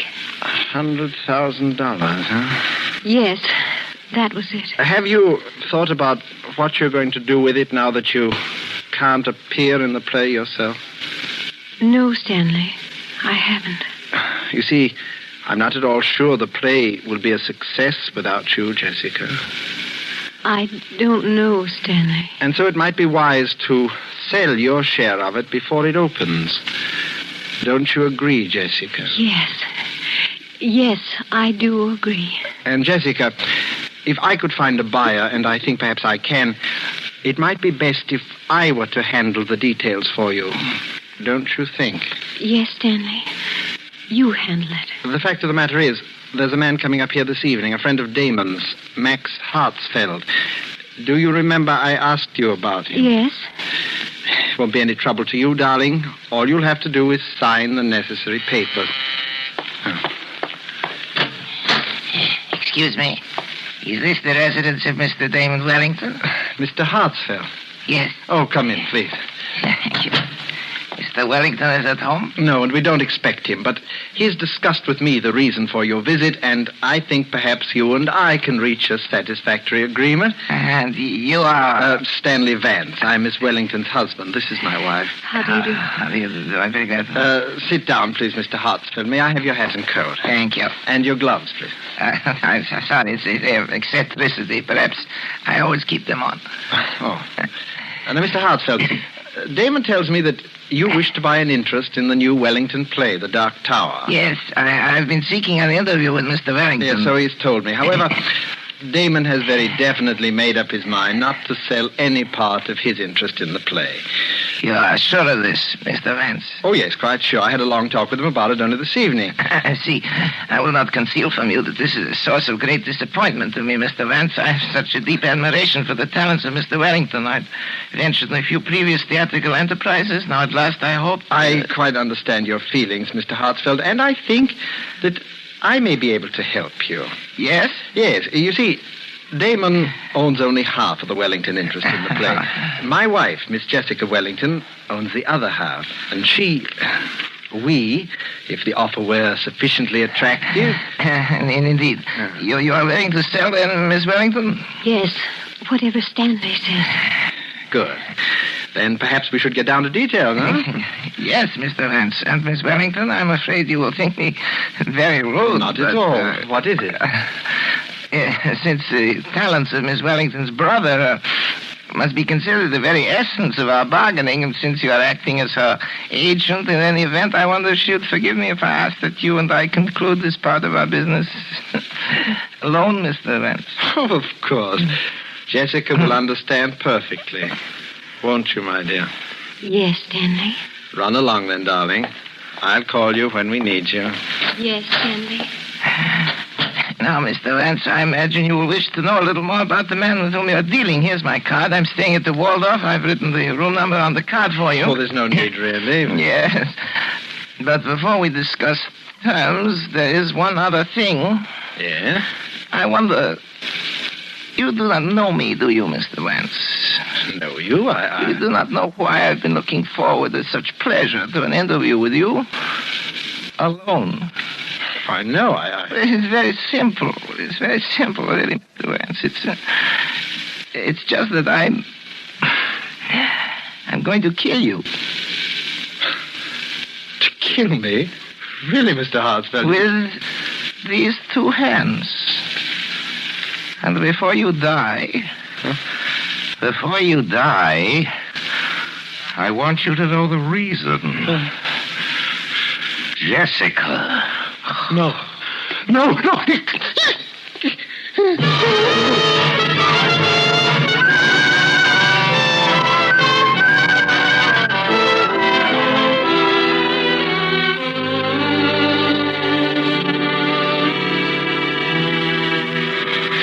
So you see, Ben, there is your murderer, Mr. Max Hartsfeld. And I hope you're duly grateful to him An elusive fellow, Hartsfield. The police have been trying to find him for 2 weeks. They never will. Left no fingerprints, you see. He always kept his gloves on. It's an eccentricity. Damon. Next. Wait a minute. Do you mean you? My dear Mutton. My dear Muttonhead. Listen, darling, the whole thing's perfectly clear. It's as plain as the putty nose on Max Hartsfield's face.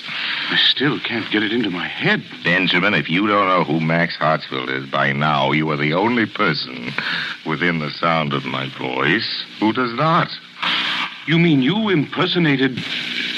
Then it wasn't Jessica. Jessica? She never could have done it. The girl has talent, but no genius. But Damon, murder... Murder, he says. Dear friend, you share with me a guilty secret. Your lips are sealed. Come, in the words of Hamlet, never, so help you mercy. Note that you know aught of me. Swear by my sword. What? Swear! I swear. Well said, old mole. Well, I think that winds up the case, Watson. Jessica will receive by registered post a signed confession by Max Hartsfield, bound in vellum. That should end her worries. You may consider it as my wedding present. It will be a work not without literary merit, although written lefty. I should prefer it to be published posthumously. I look forward to a long and brilliant career in the theater. I should not care to terminate it abruptly upon so paltry a characterization as the late Max Hartsfield. Music. Curtain.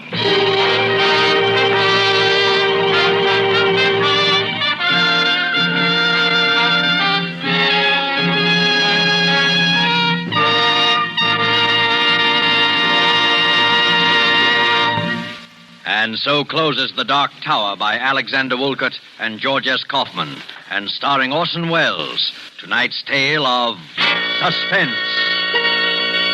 Suspense is produced and directed by William Spear. This is Orson Welles, ladies and gentlemen. Next week's Suspense will, as is its policy from time to time, do the unexpected in the way of casting. Because you're going to hear the country's leading comic juvenile, Mr. Eddie Bracken, as a dramatic actor. I look forward to hearing that. I know you do, too. Insure your baby's future by insuring your country's future. Buy war bonds for your baby today. Don't forget, then, next Thursday, same time, you will hear Eddie Bracken in Suspense. Presented by Roma Wines. R-O-M-A. Made in California for enjoyment throughout the world. This is CBS, the Columbia Broadcasting System. May 4th, 1944, Suspense on Classic Radio Theater.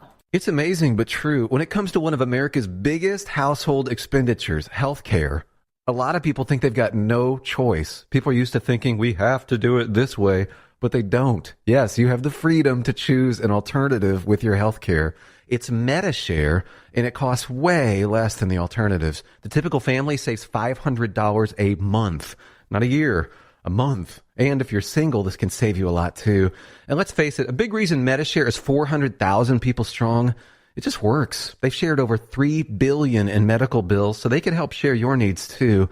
Joining MediShare for so many people is one of those things that makes you say, why didn't I do this before? So yes, the time has come for something better. Look into joining MediShare and see why so many people are opting out of the old way and into the new. Why not look into this? Just call 855-90-PSALM. That's 855-90-PSALM. 855-90-PSALM.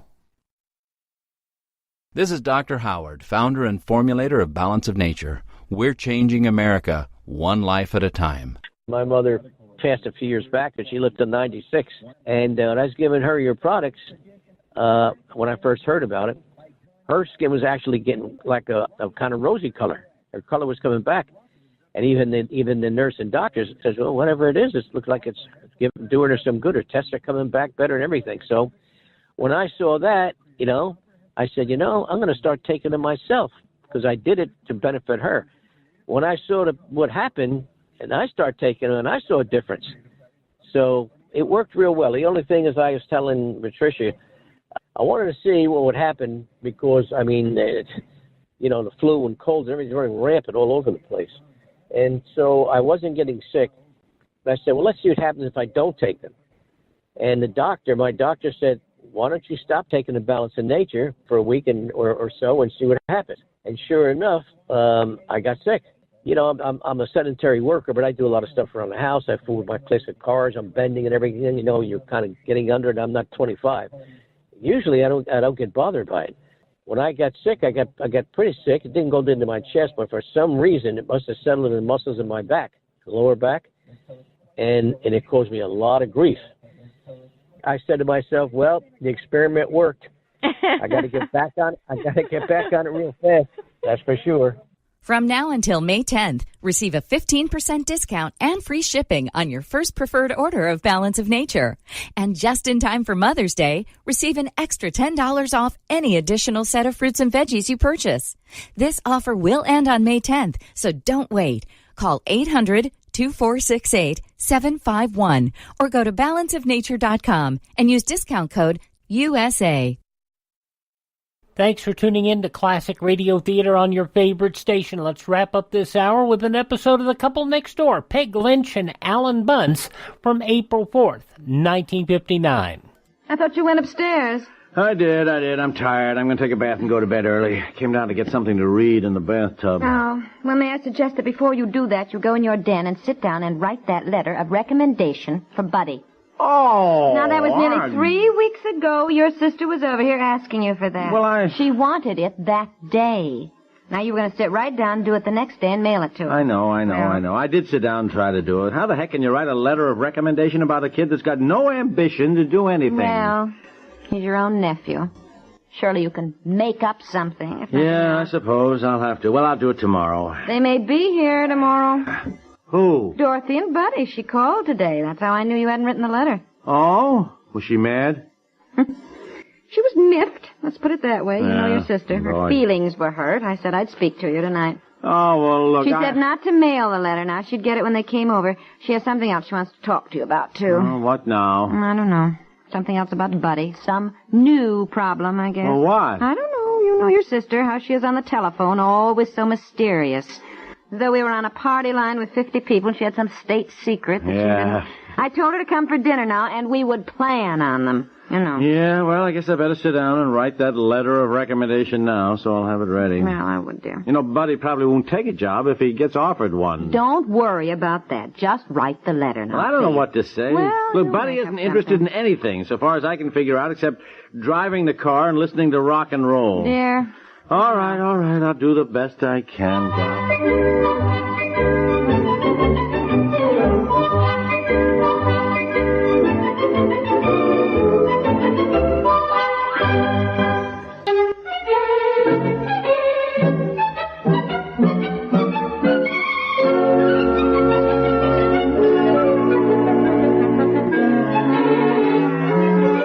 My, certainly quiet around here. Oh, hello, Aunt Effie. What in the world have you been doing out in the kitchen all evening? Well, I made some cinnamon rolls for breakfast tomorrow, and then while I was in the mood, I just stirred up some of my icebox cookies. Oh, wonderful. Well, I was reading, and then I decided to figure out how much money I have now toward my trip to Europe. I see the door to the den is closed. Are we working on the great American novel tonight? No. In fact, he was tired. He was going to bed, but I reminded him he hadn't written that letter of recommendation Dorothy wanted for Buddy. Oh, yes. Must be having a time. He's been in there an hour, trying to say something nice about Buddy. Mm-hmm. Well, it must be hard. Of course, I think it's Dorothy's own fault, the way she's raised the boy. Spoiled him all his life. Now she wonders why she's having trouble. Yes, well, heck with Dorothy and Buddy. I got problems of my own. I don't think I'm going to Europe. Oh, now, by July... Even by July, and Effie, I just won't have enough money. Well, how much have you got? Well, had my original $536. Oh, that you had. I know, but I need at least 1,000 more, at least. Or more. If he's going to be over there on business for 6 weeks, I'll need at least 1,500. Well, that's all I can afford to take out of my savings. If it costs more than that, we'll have to fly home and leave him over there. Yes, but you've got it. I don't even have it. Well, you have more than $536. I will have the rent from the upstairs of Mother's house. Now, that's Yes. $45 a month she gets. She started it in February, so 6 months at $45, I figured is $270. Mm-hmm. I multiplied right, which makes $806 all told. Well, you're getting the $200 for the story he sold. Well, I really don't feel I should take it under the circumstances. Nonsense. Now add it on there. That's $1,000 right there. I sold Myra that old bookcase in the basement I didn't want. She gave me $10 for Well, that. every little bit helps. I've got about $40-some put away in these books from various things that I've saved. Well, my goodness, you still have at least 2 months more to figure out the other $500. Yeah, well, I need clothes, too, Aunt Effie.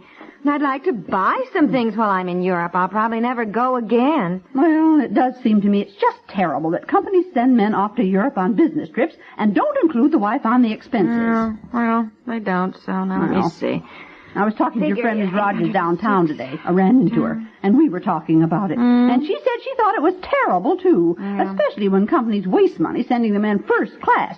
They could just as well put that money toward the wife going along. And I said... Wait a minute. First class? Yes. Yes, they do, don't they? Well, why didn't I think of that, dear? What did I say? Dear, listen. No, listen. You listen. Here, now how does this sound? Well, to whom it may concern. Never mind that. I just got a brilliant idea about something else. Look, you wanted me to write this letter. Now at least listen to it, will you? I've spent an hour recommending my nephew for a job. A favor for which he will probably repay me by absconding with a petty cash. Oh, however... Don't be silly. Buddy wouldn't do a thing like that. No, I should say not. You should be ashamed saying such a thing. All right, I'll be ashamed. Actually, I said he was honest and reliable and should be an asset to any company. Is that all you said? Well, that's the gist of it. A couple more lines. I don't think that means a thing. Why, no. He's your own nephew. I think you should rave about him a little bit. Rave about him? I feel guilty even saying he's honest and reliable. Why? Oh, really? I'm sure whatever his faults, Buddy has never been dishonest. Well, all right, maybe not, but he is certainly unreliable. His own mother can't depend on him for a thing. That guy is scatterbrained, he's irresponsible, thoughtless. Honey, he's your own nephew. I know that, and that makes it worse. How do you think I feel signing my name to a letter recommending a kid that'll probably be fired after the first day? He can't keep his mind on one subject longer than 2 minutes. I know. As Aunt Effie says, a lot of it's Dorothy's fault, though, I think. I can't say that in a letter. I can't say this nephew of mine has been spoiled unmercifully by his mother, which is why he's a pain in the neck, but I wish you'd give him a job because he's... Oh, don't be silly, honey. Well, sometimes I think letters of recommendation ought to be more like that. As it is, they don't mean a darn thing. They're all full of praise written by some relative or close friend of the applicant, so naturally they're going to say something nice and... Well, for heaven's sakes, you wouldn't give somebody for a reference who didn't like you. That's what I mean. There's no true indication. You know, I've often thought I'd like to see a letter that said, this guy is always late to work, he drinks like a fish, he spends every dime on the horses, but you'll never be sorry you hired him. Really? Oh, he's only joking, Aunt Effie. Well, you'll admit it would be a novelty. All right. I'll see if I can't butter up this letter about Buddy a little bit more. I would, dear. I must say, he must take after his dad's side of the family. Nobody in our family was ever so scatterbrained. Well, fine. I don't think it'll hurt you to be a little bit nicer, dear. Rave about him, you know. I thought you were going to say something, dear. About Buddy? No. You just jumped up and came flying in here to see... Oh, yes, listen. When you get your traveling expenses paid by your company, do you get the best? I mean, first class? Oh, sure. Always do. But Aunt Effie and I were planning on going cabin class. I mean, we can't afford to go first class. Can't afford to go at all yet. But, I mean, if I do, I certainly can't pay first class. You mean we won't be traveling together? He won't be with us? I see what you... Oh, no. I don't have to go first class, if that's what you mean. I can go any way I want to. Now, listen, this is my point. Bobby, don't I? Yeah, all right, I know. He's probably hungry. Didn't eat his dinner. I'll go up in a minute. But I'll go up here. He may need to be changed. All right, Aunt Effie, thank you. Listen, if your company gives you the money to go first class, but you don't go first class, you go second class on the boat, and instead of staying at luxury hotels, you stay at more inexpensive ones with us, then why can't I have the difference? What? I don't know what you're talking about. The company pays for you to have the best, but you don't spend all that money. Why can't I have the money you save? The difference between you going first class and second class. Oh, I see. Oh, no, dear, no. Why? The company would spend it anyway. They're willing to. Surely they wouldn't object to you traveling in less luxury and giving me the difference. Well, Why not? I don't know. They just don't do that, that's all. I mean, it is not you the way could ask Mr. Cranshaw if he would. Couldn't you? Why not? Well, because I don't know why not, but it just isn't done. I mean, I never heard of anybody doing it. Look, you could ask anyhow. It wouldn't hurt to ask. Oh, what? Taking a bath? Oh, my gosh, yes, I started the tub an hour ago. I forgot. Down into the hole and running down the stairs. Oh. Running down the stairs?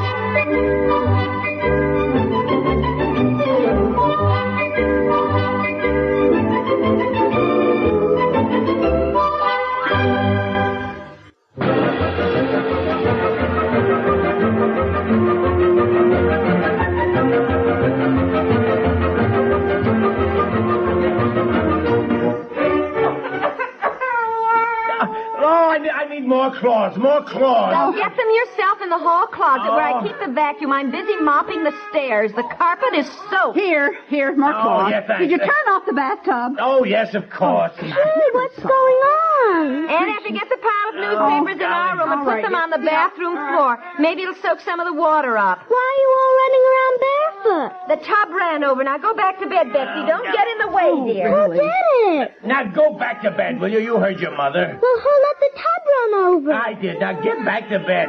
No, don't go to bed. Get downstairs and get Bobby's bottle. I can't stand her crying. I'll get my feet all wet. Get the bottle. I don't understand it. Doesn't the tub have an overflow thing? Yes, but not when you turn it on full blast. No, I did not have it on full blast. Well, all I can say is I don't think your nephew Buddy is the only one in the family who is scatterbrained. No, I Look, don't either. I only came downstairs for a minute. You're the one who Honey, got me... never mind who did what. Let's just get the water mopped up and be thankful it didn't go through the ceiling. Gee, you all look so funny barefooted. Look, get the baby's bottle. Here, give me another cloth.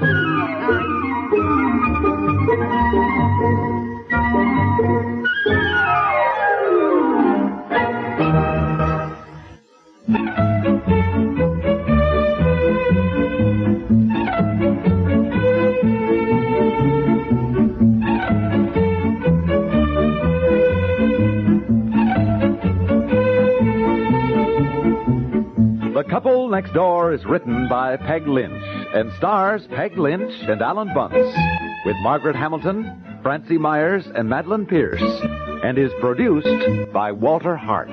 What was that about Scatterbrain? The Couple Next Door, as it was originally broadcast on May 4th, 1959. And we thank you for joining us on Classic Radio Theater. Visit the webpage, classicradio.stream, where you can stream Classic Radio Theater podcasts on demand, learn more about Classic Radio Theater collecting, and contact me, classicradio.stream. And just a reminder, our podcasts are available anywhere fine podcasts are served. We produce 21 hours of podcasts every week. iTunes, Spreaker, the iHeartRadio app. Just search for USA Classic Radio Theater. I'm Wyatt Cox. Thanks for listening. Thank this station. Support the advertisers. Tell a friend the great radio shows are back. Classic Radio Theater here on your favorite station and the USA Radio Network.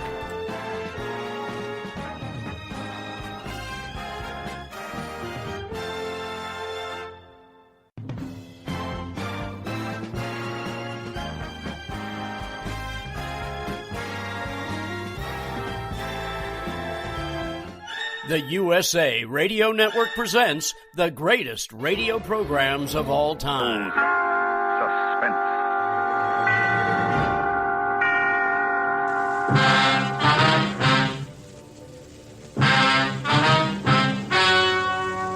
Ladies and gentlemen, the story you are about to hear is true.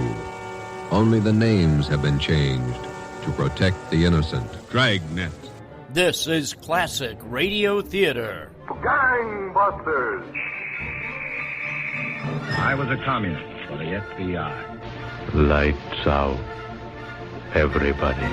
Now here's your host, Wyatt Cox. An hour of crime drama, which we begin with Dragnet. May 4th, 1954, The Big Stop.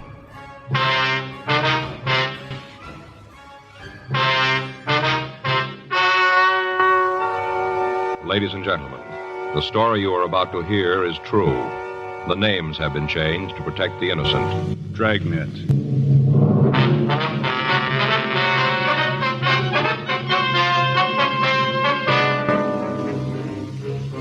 You're a detective sergeant. You're assigned to homicide detail. A killer's loose in your city. You don't know who he is or where to find him. You don't know who his victim will be. Your job, stop him.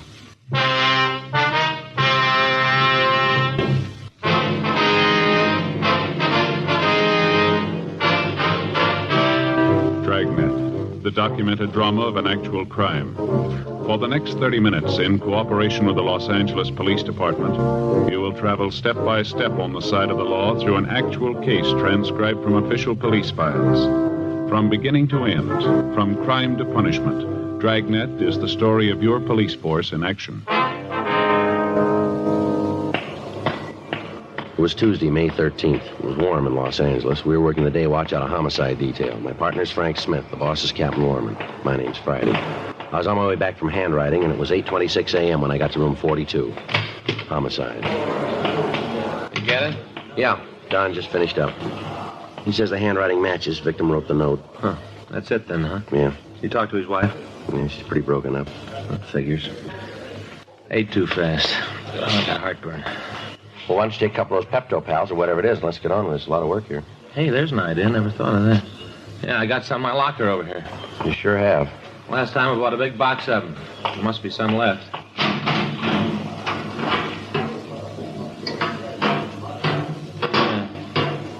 Find them? Yeah.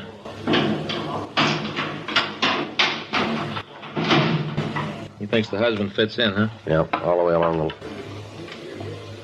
What are you doing? Huh? I said, what are you doing there? I found the Peptos. Yeah, but what are you doing with them there? Oh, putting them together. I must have dropped them sometime. See, all the pills are all broken up. Trying to put one together. You can't be too careful. Can't take too much. What is this? Wait a minute. Oh, there. One pill. That's all you're supposed to take, just one. Uh-huh. I don't understand. What do you mean? How you can come in here, no sleep, upset stomach, and feel so good. Yeah. You know something, Joe? What's that? Suppose I really don't. You don't, huh? No.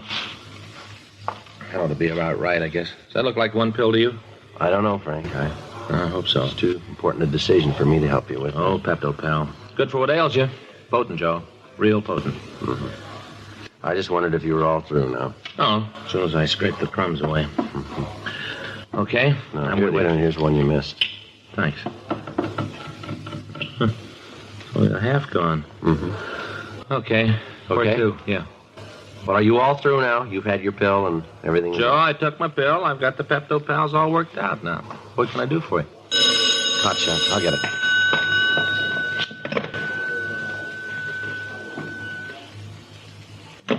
For us? Yeah, shooting at the corner of Broadway and San Julian. Who's the victim? Traffic officer.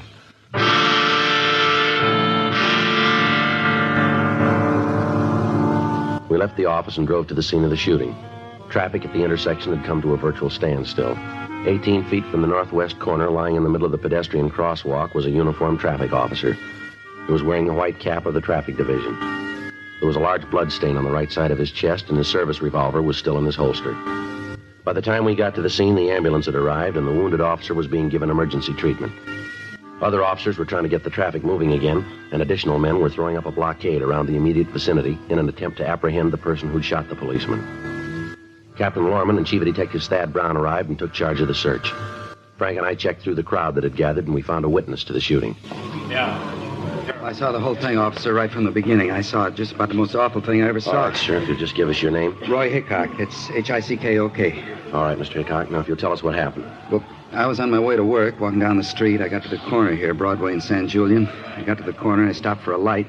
Go ahead. I just stood there waiting for it to be time to cross. All of a sudden, this car came up and slid to a stop. The light changed, and he had to stop. He must have been going pretty fast because he went clear out into the intersection. And the officer, the one who was shot, held up his hand. I think that was the only reason the driver didn't run the light. The officer held up his hand. All right, sir, go ahead. Well, the fella stopped, but he was right in the middle of the crosswalk. Everybody had to go around the car, out into the intersection. He was right in the middle, and we all had to go around it. Yeah. Well, he just sat there. He didn't make any try to back up or nothing. He just sat there kind of waiting for the light to change again so he could get going. I see. Then the officer, the one who was shot, he started to walk over to the fella. I guess he wanted him to back up. Must have been something like that. Wanted him to get out of the way. What happened then? Well, all of a sudden, this guy in the car just started shooting. Where was the officer when the shooting started? We hadn't even got to the car yet. He must have been about 10, 12 feet from it. This guy pulled out the gun and started plowing away. Point blank, he did it, right in the policeman's face. Yeah. Well, everybody on the street got panicky when they heard the shooting. Started to run everywhere, yelling, screaming, real panic. What'd the officer do? Nothing. He stood there and looked surprised. And then he tried to get his gun out of the holster, but, well, before he could do it, the fellow in the car shot a couple more times, and the policeman fell down. What'd he do then? You mean the guy in the car? Yeah, that's right. Well, he took off, drove right through the people, and drove down San Julian. It's a wonder he didn't kill somebody the way he drove off. Just didn't care about anybody. Barreled south on San Julian. Did you talk to the other officers about this? Well, not too much. Seems like as soon as it happened, there were so many people around, there wasn't much time to talk to anybody. I called down where I worked, and I told them I'd be late. I told them to expect me when I walked in.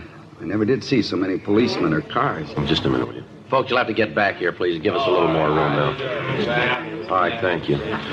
Can you give us a description of the car? The one the killer drove? Yes, sir. Well, you bet I can. I can tell you all about it. All right, would you go ahead? Well, it was a dark-colored sedan. A dark blue. Mm-hmm. What kind of car was it? You mean the brand? Yes, sir. Well, I'm not real sure about that. It all happened so fast. You know, all of a sudden it was over. I only got a kind of a quick look at it because I wasn't paying much attention to it. Well, look, folks, you'll have to stay back here, please. Frank, hold him back over there, will you? Now, what kind of a car was it?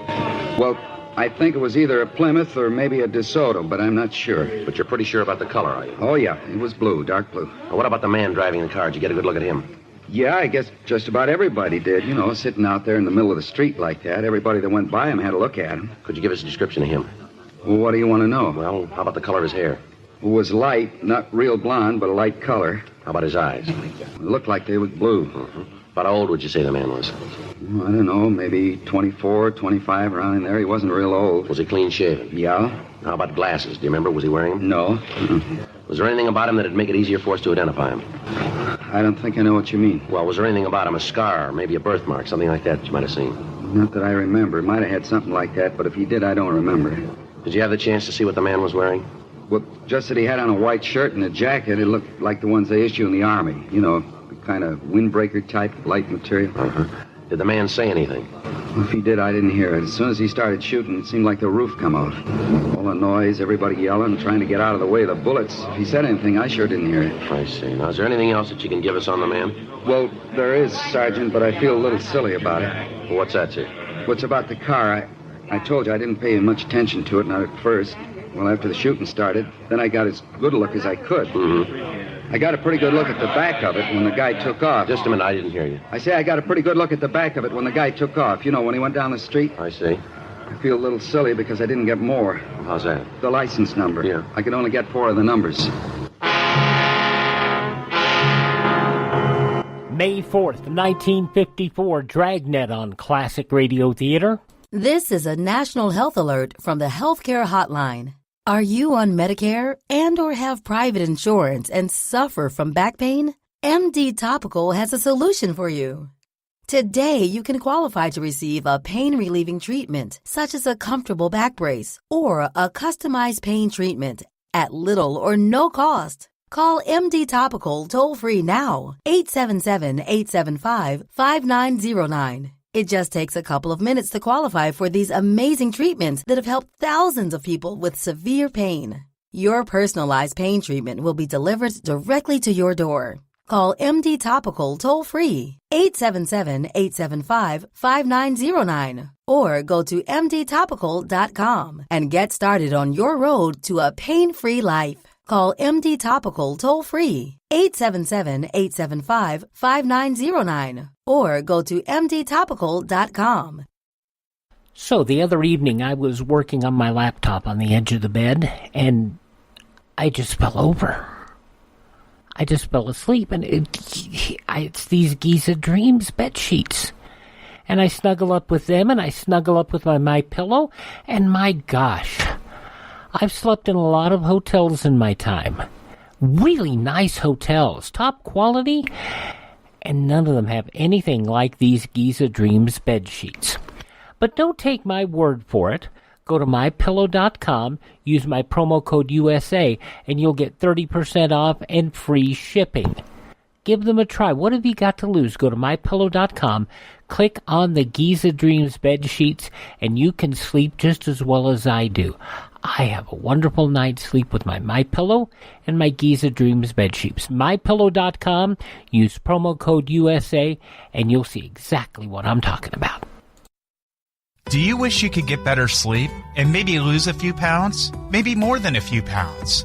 Well, there's this product called Callacles that helps with both sleep and weight loss. Just listen to what people are saying about it. I've been taking Callacles for right about 3 months, and I've lost 24 pounds and 19 overall inches. But my sleep has improved, I have so much more energy, and I have the desire to succeed more than ever. Anyone who needs weight loss, more energy, and better sleep, this product really does deliver. Hi, I'm Roger. Over the 3 months that I took the product, my sleeping habits are increasingly much better. I got a better night's sleep, and I just can't say enough about the product and how it makes you feel. Also, additionally lost a little bit of weight on the program as well. Hi, this is Erin, I take Callacles for weight loss, and I've lost about 20 pounds, and I feel great. Callacles is scientifically proven to help with sleep and weight loss safely and effectively.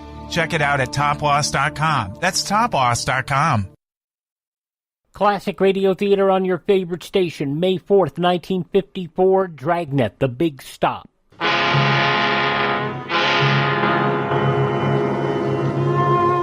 The witness was able to give us the numbers, 1 Sugar 139. A broadcast was gotten out carrying this information, and a search was started through auto records in an attempt to come up with the owner of the vehicle. 2 men were detailed to the Department of Motor Vehicles to assist their men in a search of the files. Meantime, Chief Brown and Captain Lorman had ordered roadblocks to be put up on San Julian and all streets leading to adjoining areas. The one witness, Roy Hickok, was taken to the city hall and he was shown the mug books. He was unable to come up with an identification on the suspect. 12:40 p.m. Frank put in a call to Georgia Street Receiving Hospital and found that Officer Larry Giroux was still in a critical condition and that he had not regained consciousness. His family had been notified and a car was dispatched to bring his wife to the hospital. All people in the immediate vicinity of the shooting were interrogated and their statements were taken, but none of them could give us a lead as to the identity of the suspect. 5:27 p.m. Frank and I went back to the office. While he checked by auto records, I put in a call to Captain Lorman. Yeah, Skipper. No, they're still checking it. Yeah. Well, Frank's down there now. Uh-huh. Yeah, he looked at him, but he wasn't able to give us anything. No, I say he couldn't give us anything. 36 at University. No, last we heard he was still unconscious. Yeah, that's right. Well, we left word that we're to be called if he comes out. Mm-hmm. No, Glinda and McCready are over there. Yeah, she's taking it pretty hard. Joe. Mm-hmm. Right. Just a minute, I got Skipper on the phone. If anything turns up, we'll call you. Joe, it's important. Hold on a minute, will you, Skipper? Yeah, what do you got? Well, they made the car. Yeah. It was stolen this morning. Well, we got a pretty good piece of news. No, Frank just came in. They made the car. It was stolen this morning.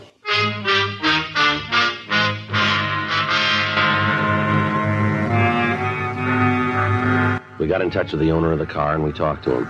He told us that he'd noticed that the car was gone from the place where he'd left it the night before and that he filed a report on it immediately. We got a full description of the vehicle and a supplementary broadcast was gotten out. 8:14 p.m. We got a call from Georgia Street Hospital telling us that Officer Giroux had regained consciousness and he could be questioned. Frank and I left the office and drove over to see him. By the time we got there, however, he lapsed into a coma again. We talked to Dr. Sebastian. He told us that he'd removed 4 bullets from Giroux's body. One of the shots had severed the officer's spinal cord. In the event that he pulled out of it, he'd never walk again. Frank and I talked with Galindo and McCready. They'd been able to interview the wounded officer, but they hadn't been able to get any additional information from him. As we walked down the hall, we met Mrs. Giroux. Sergeant Friday? Yes, ma'am? I'm Ellen Giroux, Larry's wife. Yes, ma'am. Do they know yet? Do they know if Larry's going to be all right? Well, it'd be better if you talk to Dr. Sebastian, Miss Giroux. I have. He tells me they don't know yet. How can they say that? They don't know. Larry's been here for almost 12 hours. They must know something. Why won't they tell me? We're sorry, Miss Giroux. Have you caught the man yet? The man who did this to Larry, have you got him yet? No, ma'am, not yet. Then what are you doing here? Why aren't you out looking for him? We're doing everything we can, ma'am. But you haven't caught him. You're all running around looking, but you haven't caught him. Well, that's doing a lot of good. It makes me feel a lot better to know that the man who shot my husband is still running free. We're sorry. That doesn't help, Sergeant. I can't take it home with me and spread out your sorrow in front of my children. They're still going to want to know where their father is. They're still going to want to have him back. Your good wishes aren't going to be enough. Joe, I'll check the office. All right. Tell the skipper we're going to tag Metro Division. Right. Miss Giroux, We know how you feel. We know what's going through your mind. My partner there was just shot not too long ago, and I've been right here in this same place waiting for a report, too, just like you. I know what it is to see the doctor come out of a treatment room and not say anything. I know there isn't much I can say to make it easier. But we can tell you this. There are 4,000 policemen in this city. Every one of them is looking for the man who shot your husband. Joe? Yeah. The suspect? Yeah. They found him.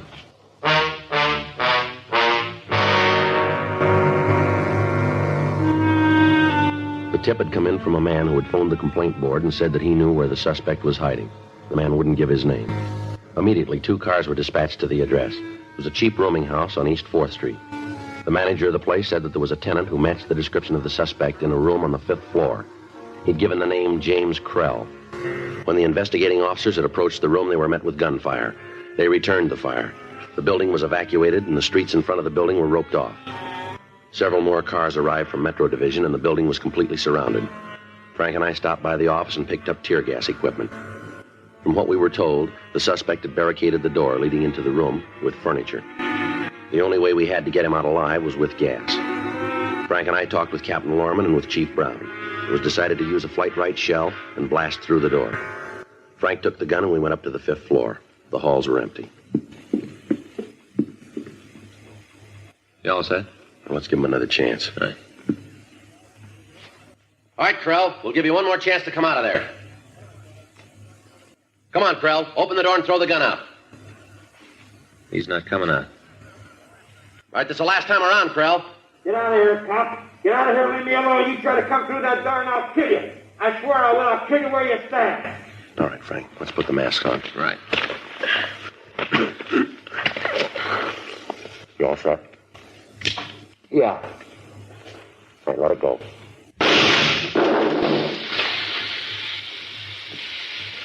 Should be coming out. Yeah.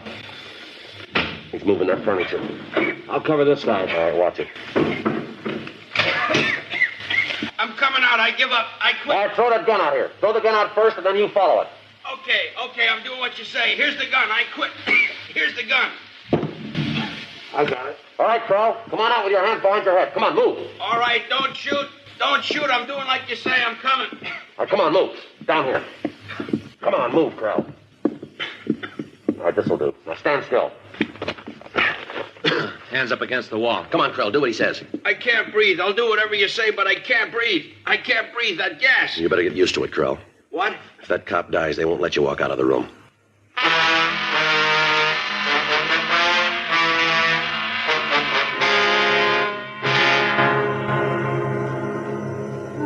The suspect was taken to Georgia Street Receiving Hospital for treatment. When the investigating officers had approached the room that he was hiding in, Krell had shot at them through the door. They'd returned the fire, and one of the bullets had shattered his left wrist. We got his full name, and we ran him through R&I. We found that he had a minor record in California and was, at the time, a deserter from the Army. His wrist was taken care of, and then Frank and I talked to him in the treatment room. Lousy deal all the way around. Is that right? Sure, you guys had no right to come up there and shoot off that gas. We didn't call it. Lousy deal. Why'd you shoot that officer? I thought he was going to shoot me. It was self-defense. When they picked him up, his gun was still in his holster. Then somebody put it back. Why do you want to shoot you? Who knows? Who can figure any cop? You're all sadists. Why'd you do it? Look, I'll tell you nice and plain.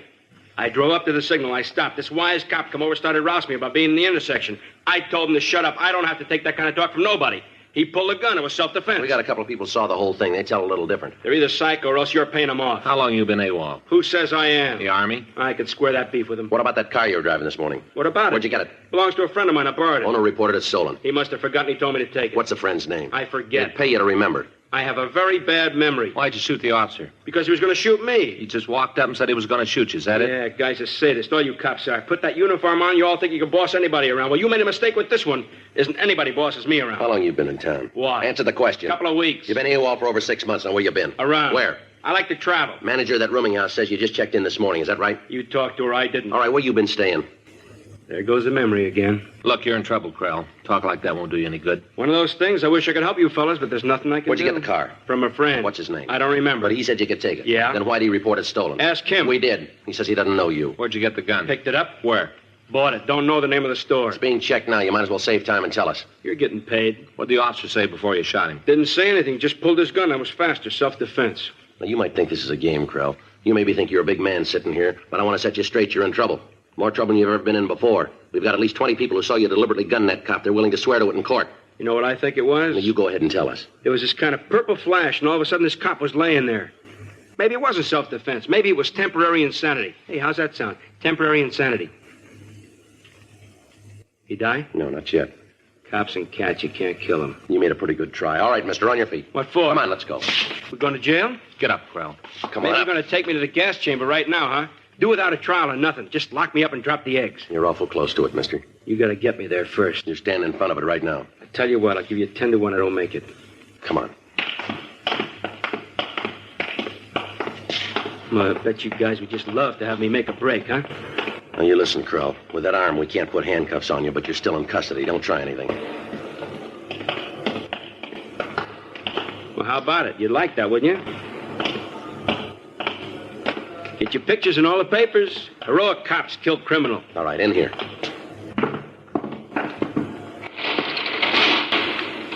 Yeah, you guys would really like that. I'm going to give you something for free, Krell. Oh, yeah? What's that? You talk a lot, but you don't say anything. Always happens. Put a guy in a uniform right away, he's a big man. A bum on the outside, but just give him a badge and a suit, right away he's big. Yeah, sure. Come on. Hey, how's about a cigarette? Here. Well, thanks. Got a match? Come on, move. Car's back this way. Hey, wait a minute. What do you want? A cigarette. Not doing me much good without a match. All right, here. Grab him, Joe. Hold it up, Krell.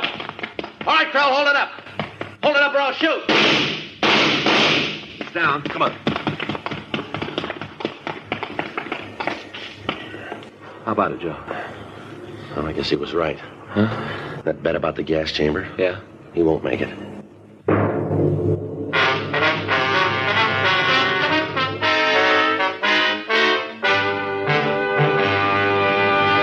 You are listening to Dragnet, the authentic story of your police force in action. From May 4th, 1954, Dragnet on Classic Radio Theater. Do you wish you could get better sleep and maybe lose a few pounds? Maybe more than a few pounds? Well, there's this product called Callacles that helps with both sleep and weight loss. Just listen to what people are saying about it. I've been taking Callacles for right about 3 months, and I've lost 24 pounds and 19 overall inches. But my sleep has improved. I have so much more energy, and I have the desire to succeed more than ever. Anyone who needs weight loss, more energy, and better sleep, this product really does deliver. I'm Roger. Over the 3 months that I took the product, my sleeping habits are increasingly much better. I got a better night's sleep, and I just can't say enough about the product and how it makes you feel. Also, additionally lost a little bit of weight on the program as well. Hi, this is Aronson. I take Callacles for weight loss, and I've lost about 20 pounds, and I feel great. Callacles is scientifically proven to help with sleep and weight loss safely and effectively. Check it out at toploss.com. That's toploss.com. You know, once I leave my studio and my office here, I go home and I do a lot of online work for Classic Radio Theater and other things. And the other night I was sitting there just typing away on the computer, and the next thing I know, I'm out cold. I'm sitting there on the edge of the bed with my laptop, and I just fall out. And it's these new Giza Dream sheets. You know, I've always said I have the best sleep of my life with my MyPillow. And I didn't think it could get better. But these Giza Dreams bed sheets are amazing. I've stayed at my share of top-quality hotels over my time. But you know, these are some of the best sheets I've ever slept on. And you can sleep on them, too. Brought over from this beautiful Giza region, from the Sahara, the Mediterranean, the Nile. And these sheets are so comfortable. No problem getting them on my little thicker-than-usual mattress because they've got these deep pockets in them. They fit remarkably well. And the pillowcases fit over my MyPillows without an issue. Folks, don't just trust me on this. You don't know me that well, but you've heard me talk about this, and I sleep so well. Thanks to these MyPillows and thanks to the Giza Dream sheets, it's so comfortable at night. Just check it out for your own self. Go to MyPillow.com, click on the Giza Dream Sheet Special.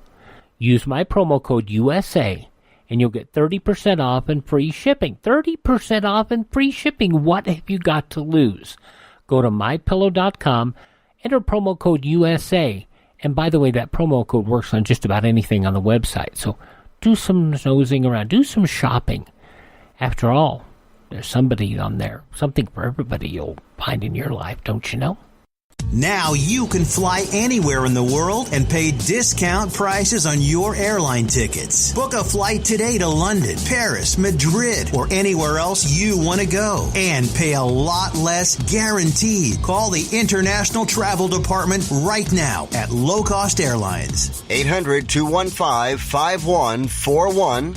800-215-5141. That's 800-215-5141. If you enjoy our classic radio theater broadcasts and want to start building a collection of your own, go to classicradio.stream. That's classicradio.stream.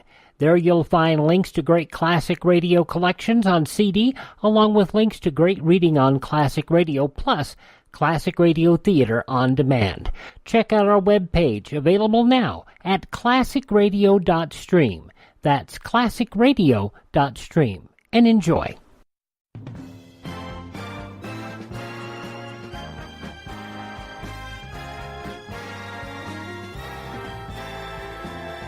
Thank you for tuning in to Classic Radio Theater on your favorite station. We wrap up an episode of yours truly, Johnny Dollar, coming up in about 10 minutes. For right now, the conclusion of Dragnet, The Big Stop, May 4th, 1954.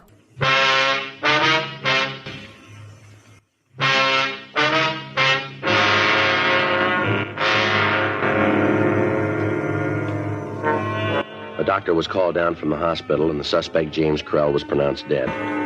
The body was removed to the county morgue. In going over the dead man's effects, we found a receipt from one of the downtown hotels.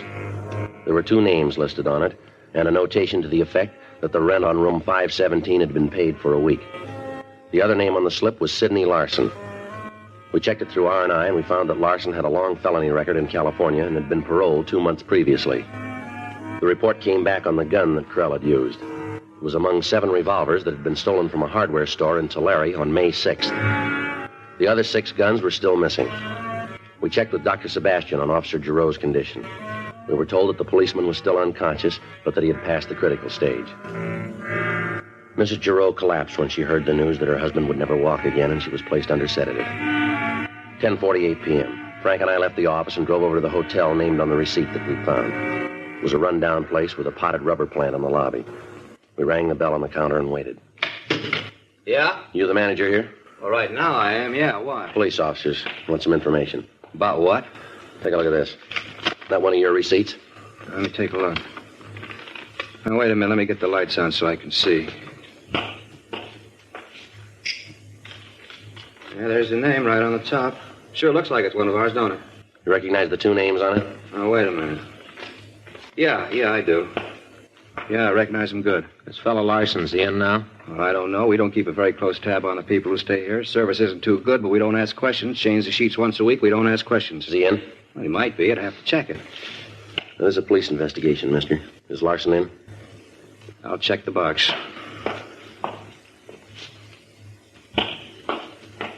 Well, key's gone. Must be upstairs. He alone? I can't say. Might be. I didn't hear nobody go up, but then I don't listen too good. Show us the room. You mean I gotta go up with you? Come on, mister. Let's go. Look, we got a nice, quiet hotel. We don't cause no trouble. There's no reason for you cops to come snooping around. You got the pass key? Yeah. Let's go. Have to take the elevator up. I can't go the stairs. All right. Go ahead. Mm-hmm. 5th floor, isn't it? Mm-hmm. That's what they paid for. How long the 2 of them been here? Huh? Larson and Krell, how long they been here? I'll have to check the book for that. Can't carry those things around in my head. If I did, there wouldn't be no room for the important things. About when? What? About when did they come in? Oh, I don't know. Maybe 2-3 weeks around in there. They got any friends? Well, most everybody's got a few friends. Any of them come around here? No, not that I've seen. We're not snoopy like some. I'll get the door. All right, which way? What? Which way is 517? To the left. I don't want no trouble here now, huh? We're not going to make any. Look, this is a quiet hotel. We don't want any of the tenants to get sore. You guys are going to walk out. I got to live here. I don't want no trouble. Here it is. All right, give me the key. Yeah. Want to take that side, Frank? Yeah. Look, you stand back out of the way and keep still, will you? No trouble now, huh? Please. Keep your voice down, no trouble. will you? All set? Yeah.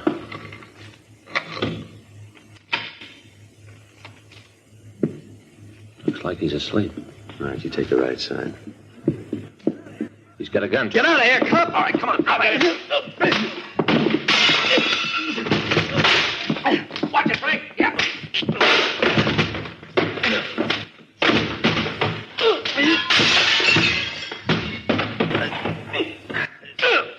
All right, now, come on, Larson. On your feet. Get up. What are you doing in here? You got no right to come in like this. I'll check the room, Joe. What are you looking for? I'm registered. You check my parole officer. He'll tell you I'm clean. What about the gun? All right, so I got a gun. You're an ex-con, aren't you? Big deal. All right, let's go. Where? You've been there before. Take a look, Joe. 5 of them. All right, where'd you get these? You find out, cop. You're getting nothing from me. All right, come on. Take it easy. Let's go. What about Krell? You get him, too? That's right. You got him in jail? He's dead.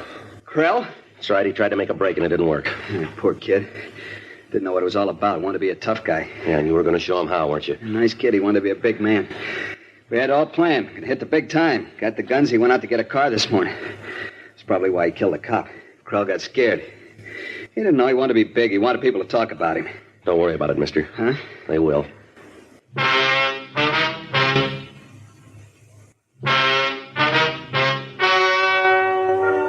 The story you've just heard is true.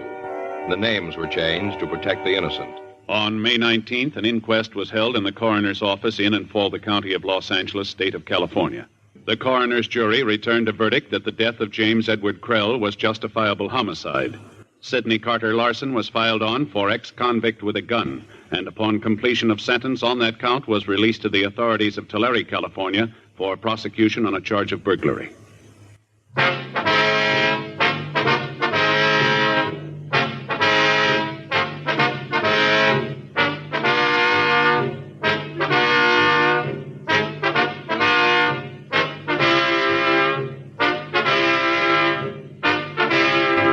You have just heard Dragnet, a series of authentic cases from official files.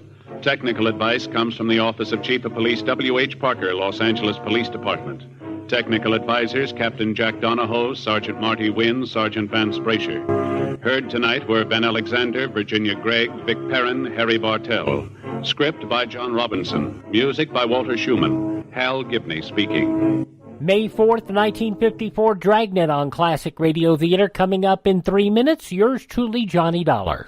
Tired of overpaying for the little blue pill? What if you could get the exact same results for just a fraction of the price, guaranteed? Well, now you can with sildenafil, the active ingredient in the blue pill. With 20 milligram generic sildenafil tablets, you get the exact same results for less than $2 per pill. And again, the results are guaranteed. That's right, absolutely guaranteed results for a fraction of the cost of the little blue pill. So give your wallet a break and call us toll-free at 800-362-6091 to get your generic sildenafil delivered discreetly to your door. And of course, while saving hundreds of dollars, you'll also be saving time by saying goodbye to those long, embarrassing pharmacy lines once and for all. Again, just call 800-362-6091 and get your generic sildenafil with a 100% money-back guarantee. Getting your pills doesn't get any easier or cheaper than this, so call 800-362-6091 now.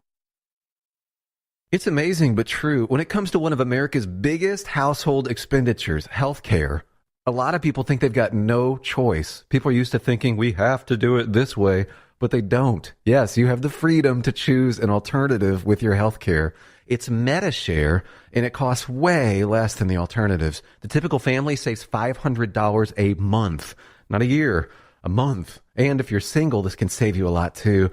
And let's face it, a big reason MediShare is 400,000 people strong, it just works. They've shared over $3 billion in medical bills, so they can help share your needs too.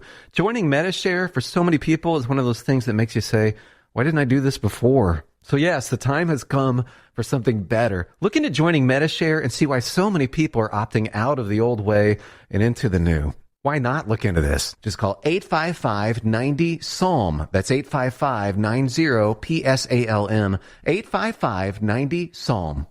This is Dr. Howard, founder and formulator of Balance of Nature. We're changing America, one life at a time. It just makes my body feel like I can function. I'm not in as much pain, and I feel happy, and my skin is glowing. So, what else can I say? What's better than your skin glowing? For a woman of almost 70 years old, what's better than your skin having that glow, that youthful glow? From now until May 10th, receive a 15% discount and free shipping on your first preferred order of Balance of Nature. And just in time for Mother's Day, receive an extra $10 off any additional set of fruits and veggies you purchase. This offer will end on May 10th, so don't wait. Call 800-2468-751 or go to balanceofnature.com and use discount code USA. We wrap up this hour of classic radio theater with part 5 of the 5-part yours truly Johnny Dollar story, The Callacles Matter, from May 4th, 1956. From Hollywood, it's time now for Johnny Dollar. David Parsons. Did you read the morning paper? Yep. It's spread all over them. My son missing. I've had calls from New York all morning long. The business merger's jeopardized, and it's your doing. Anything else to say? When I finish with you and your liability company, there won't be enough left to burn for junk. Mr. Parsons, before you shoot off any more steam, do you want me to give the papers the other half of the story? The one about you arranging for people to impersonate your son and his wife? Are you threatening me? I guess I am. Why, you... Bye.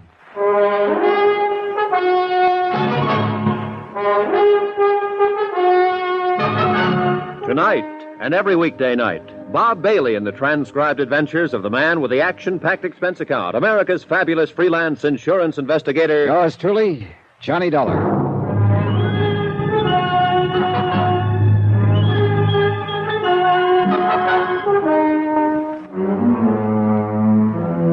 Expense account submitted by Special Investigator Johnny Dollar to the Eastern Casualty and Trust Company, Boston, Massachusetts.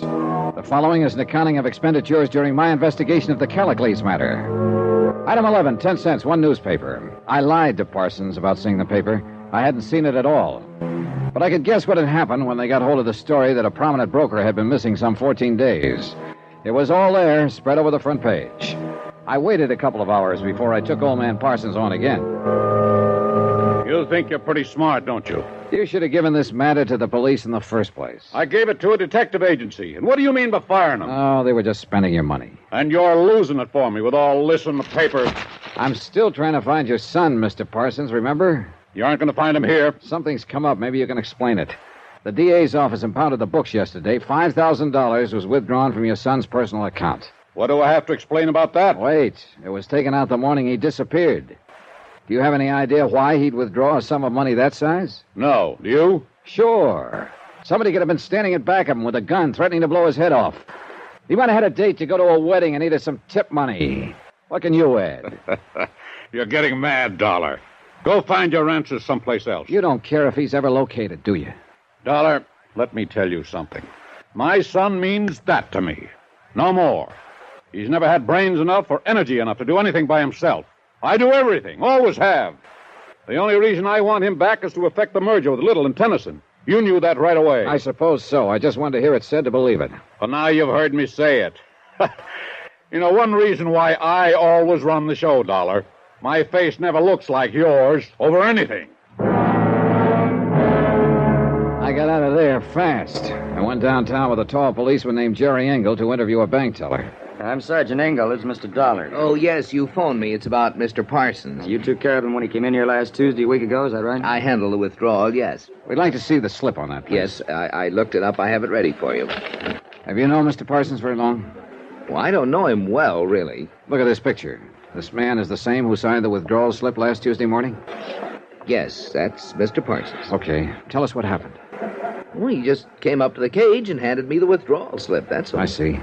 Weren't you a little surprised when he made out a withdrawal slip for $5,000? That's a lot of money. Well, maybe I was a little surprised, but Mr. Parsons has withdrawn large sums from his personal account several times. I always assumed it was some sort of speculation where he needed cash on hand. When he came up to the cage to you, what exactly did he say? Oh, just good morning or something like that, and then, will you please take care of this? Didn't he stipulate how he wanted the money? Oh, yes, he did say that. I'm sorry. He took it mostly in hundreds and fifties. Any of these bills happen to be recorded? No, Sergeant. Anything else you can remember about the transaction that might help? Sorry, nothing. Well, maybe. Yeah? Well, you both know the kind of business Mr. Parsons is in. I mean, it seems like a hurried sort of business. Always phone calls, rushing, and so on. He was always like that, it seemed to me. He'd come in here, do what he had to do, and rush out. Very brisk, you know. But that morning, he didn't seem in a hurry at all when he left. I mean, I had the distinct feeling that Mr. Parsons didn't particularly care in what direction he went.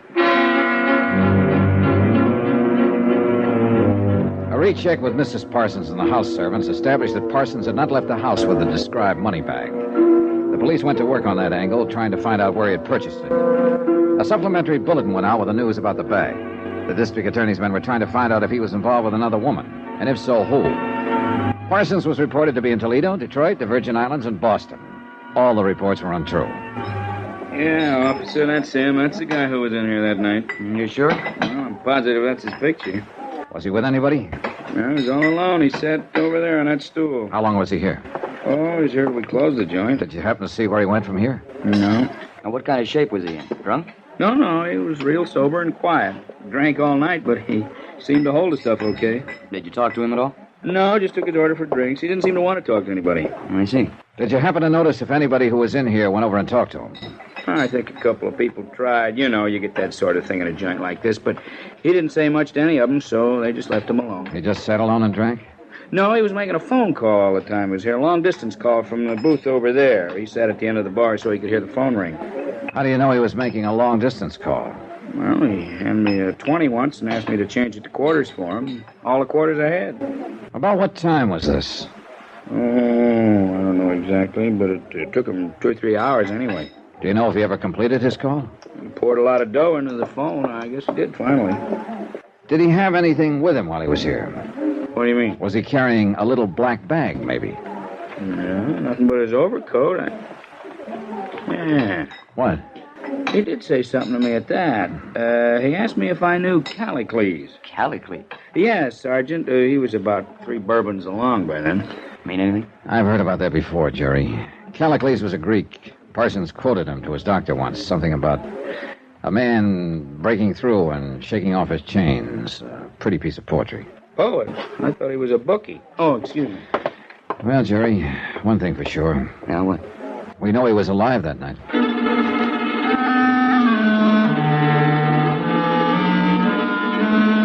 Jerry Engel started a check with the telephone company. Their records disclosed that David Parsons had placed a call from the pay booth in the bar on the night in question. It had been a person-to-person call to a Kenneth Temple in San Francisco. We tried to place a call to the same number, but there was no answer. We waited another 2 hours trying to complete the call, and the operators were still trying when we drove out to the Parsons residence once more. Mrs. Parsons gave us a cool greeting. I certainly don't appreciate any of this. You're responsible, Mr. Dollar, for all this publicity. We don't have to go into that, Mrs. Parsons. We need your help now. We found out that your husband called a man named Kenneth Temple in San Francisco the night he disappeared. Oh? That name, Kenneth Temple, does it mean anything to you? No, I've never heard it before. Mr. Parsons never mentioned it to you? Well, I can't say for certain, but it's not familiar to me at the moment. Have you ever been to San Francisco? Yes. When? Twice. Going to and coming back from Hawaii 2 years ago. Has Mr. Parsons ever been in San Francisco? He was on the same trip. This name, Temple, maybe it was someone you met while you were there. No, I don't recall meeting anyone there at all. Sergeant. Yes? All this has been quite upsetting, quite nerve-wracking, really. I don't know what progress you people are making, but I do wish it would all be handled soon. Excuse me, please. Sure. Well, this isn't getting us very far. I don't get it. Hello? Who? Oh, yes, operator. Just a moment. It's for you, Sergeant. Oh, thanks. Probably San Francisco operator. Thank you. This is Sergeant Engel. Yes? Oh, hello, Mr. Temple. This is Sergeant Engel, Missing Persons Division, Los Angeles Police. We're trying to locate a man named David Parsons. Huh? All right. He's there now. He's going to put him on. David? Well, let me talk to him. Just a minute. That an extension? Oh, yes. Please. I'll get it. Let me talk. Hold it a minute. Mr. Parsons? I've been pretty worried about you. Yes, she's all right. She's right here. Okay, Mrs. Parsons. Here, take it. David? How are you? Oh, it's so good to hear your voice, David. When are you coming home? Your father and I have been... I read about it in the papers. Now, I want you to listen to me, Dorothy. Dad's going to ask you, so listen. But... Listen to me. I'm listening, David. Do you remember all the times that I've asked you to talk to me? The times during these years when I've wanted companionship, warmth, a home that was lived in?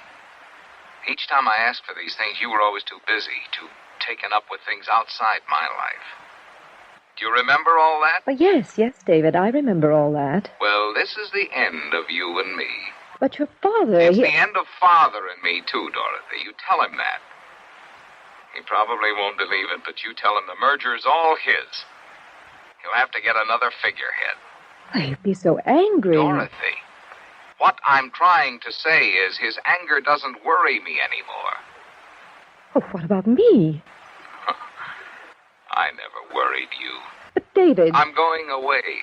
A long sea voyage with Temple. You don't remember him, but he was a sailor I used to talk to aboard ship when we went to Hawaii. He has a boat now. I'm shipping on it. Well, when will you be back? I won't be back. David! Now, will you put that police officer on? Hello, Mr. Parsons. Who's that? My name's Johnny Dollar. I've been trying to find you for 2 weeks. I'm an insurance investigator. Oh. I found out quite a lot about you. I want to make sure I'm talking to the right man. I won't answer a lot of questions. Just one. It's not even a question. Callacles. Oh. Mean anything? I don't know who you are. I didn't even get your name, but you did find out. If there were a man who had sufficient force, he would shake off and break through and escape from all this. He would trample underfoot all our formulas and spells and charms and all our laws which are against nature. The slave would rise in rebellion and be lord over us. So far as the police were concerned, there was nothing more to do. So far as the insurance company's concerned, we'll have to sit on a $100,000 bond and hope that David Parsons will return to his life in Los Angeles when he gets whatever it is out of his system. Expense account total, $1,100.59. Remarks? Just Mrs. Parsons, to me. She asked why he never talked about this to her. I told her he did. No one ever listened. She didn't understand that either. Yours truly, Johnny Dollar.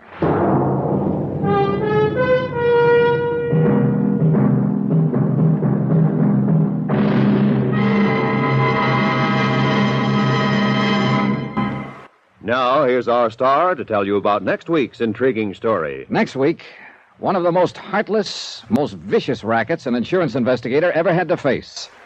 Join us, won't you? Yours truly, Johnny Dollar.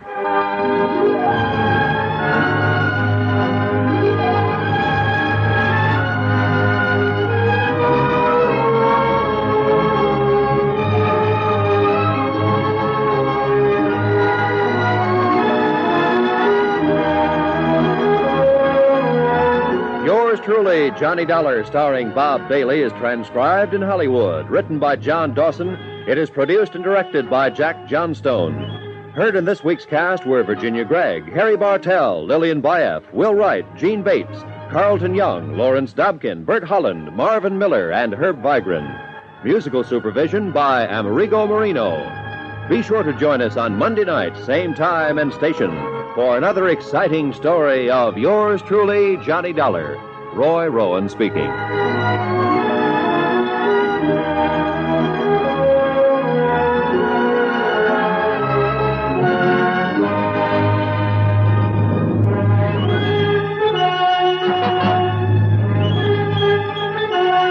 From May 4th, 1956, yours truly, Johnny Dollar, on Classic Radio Theater.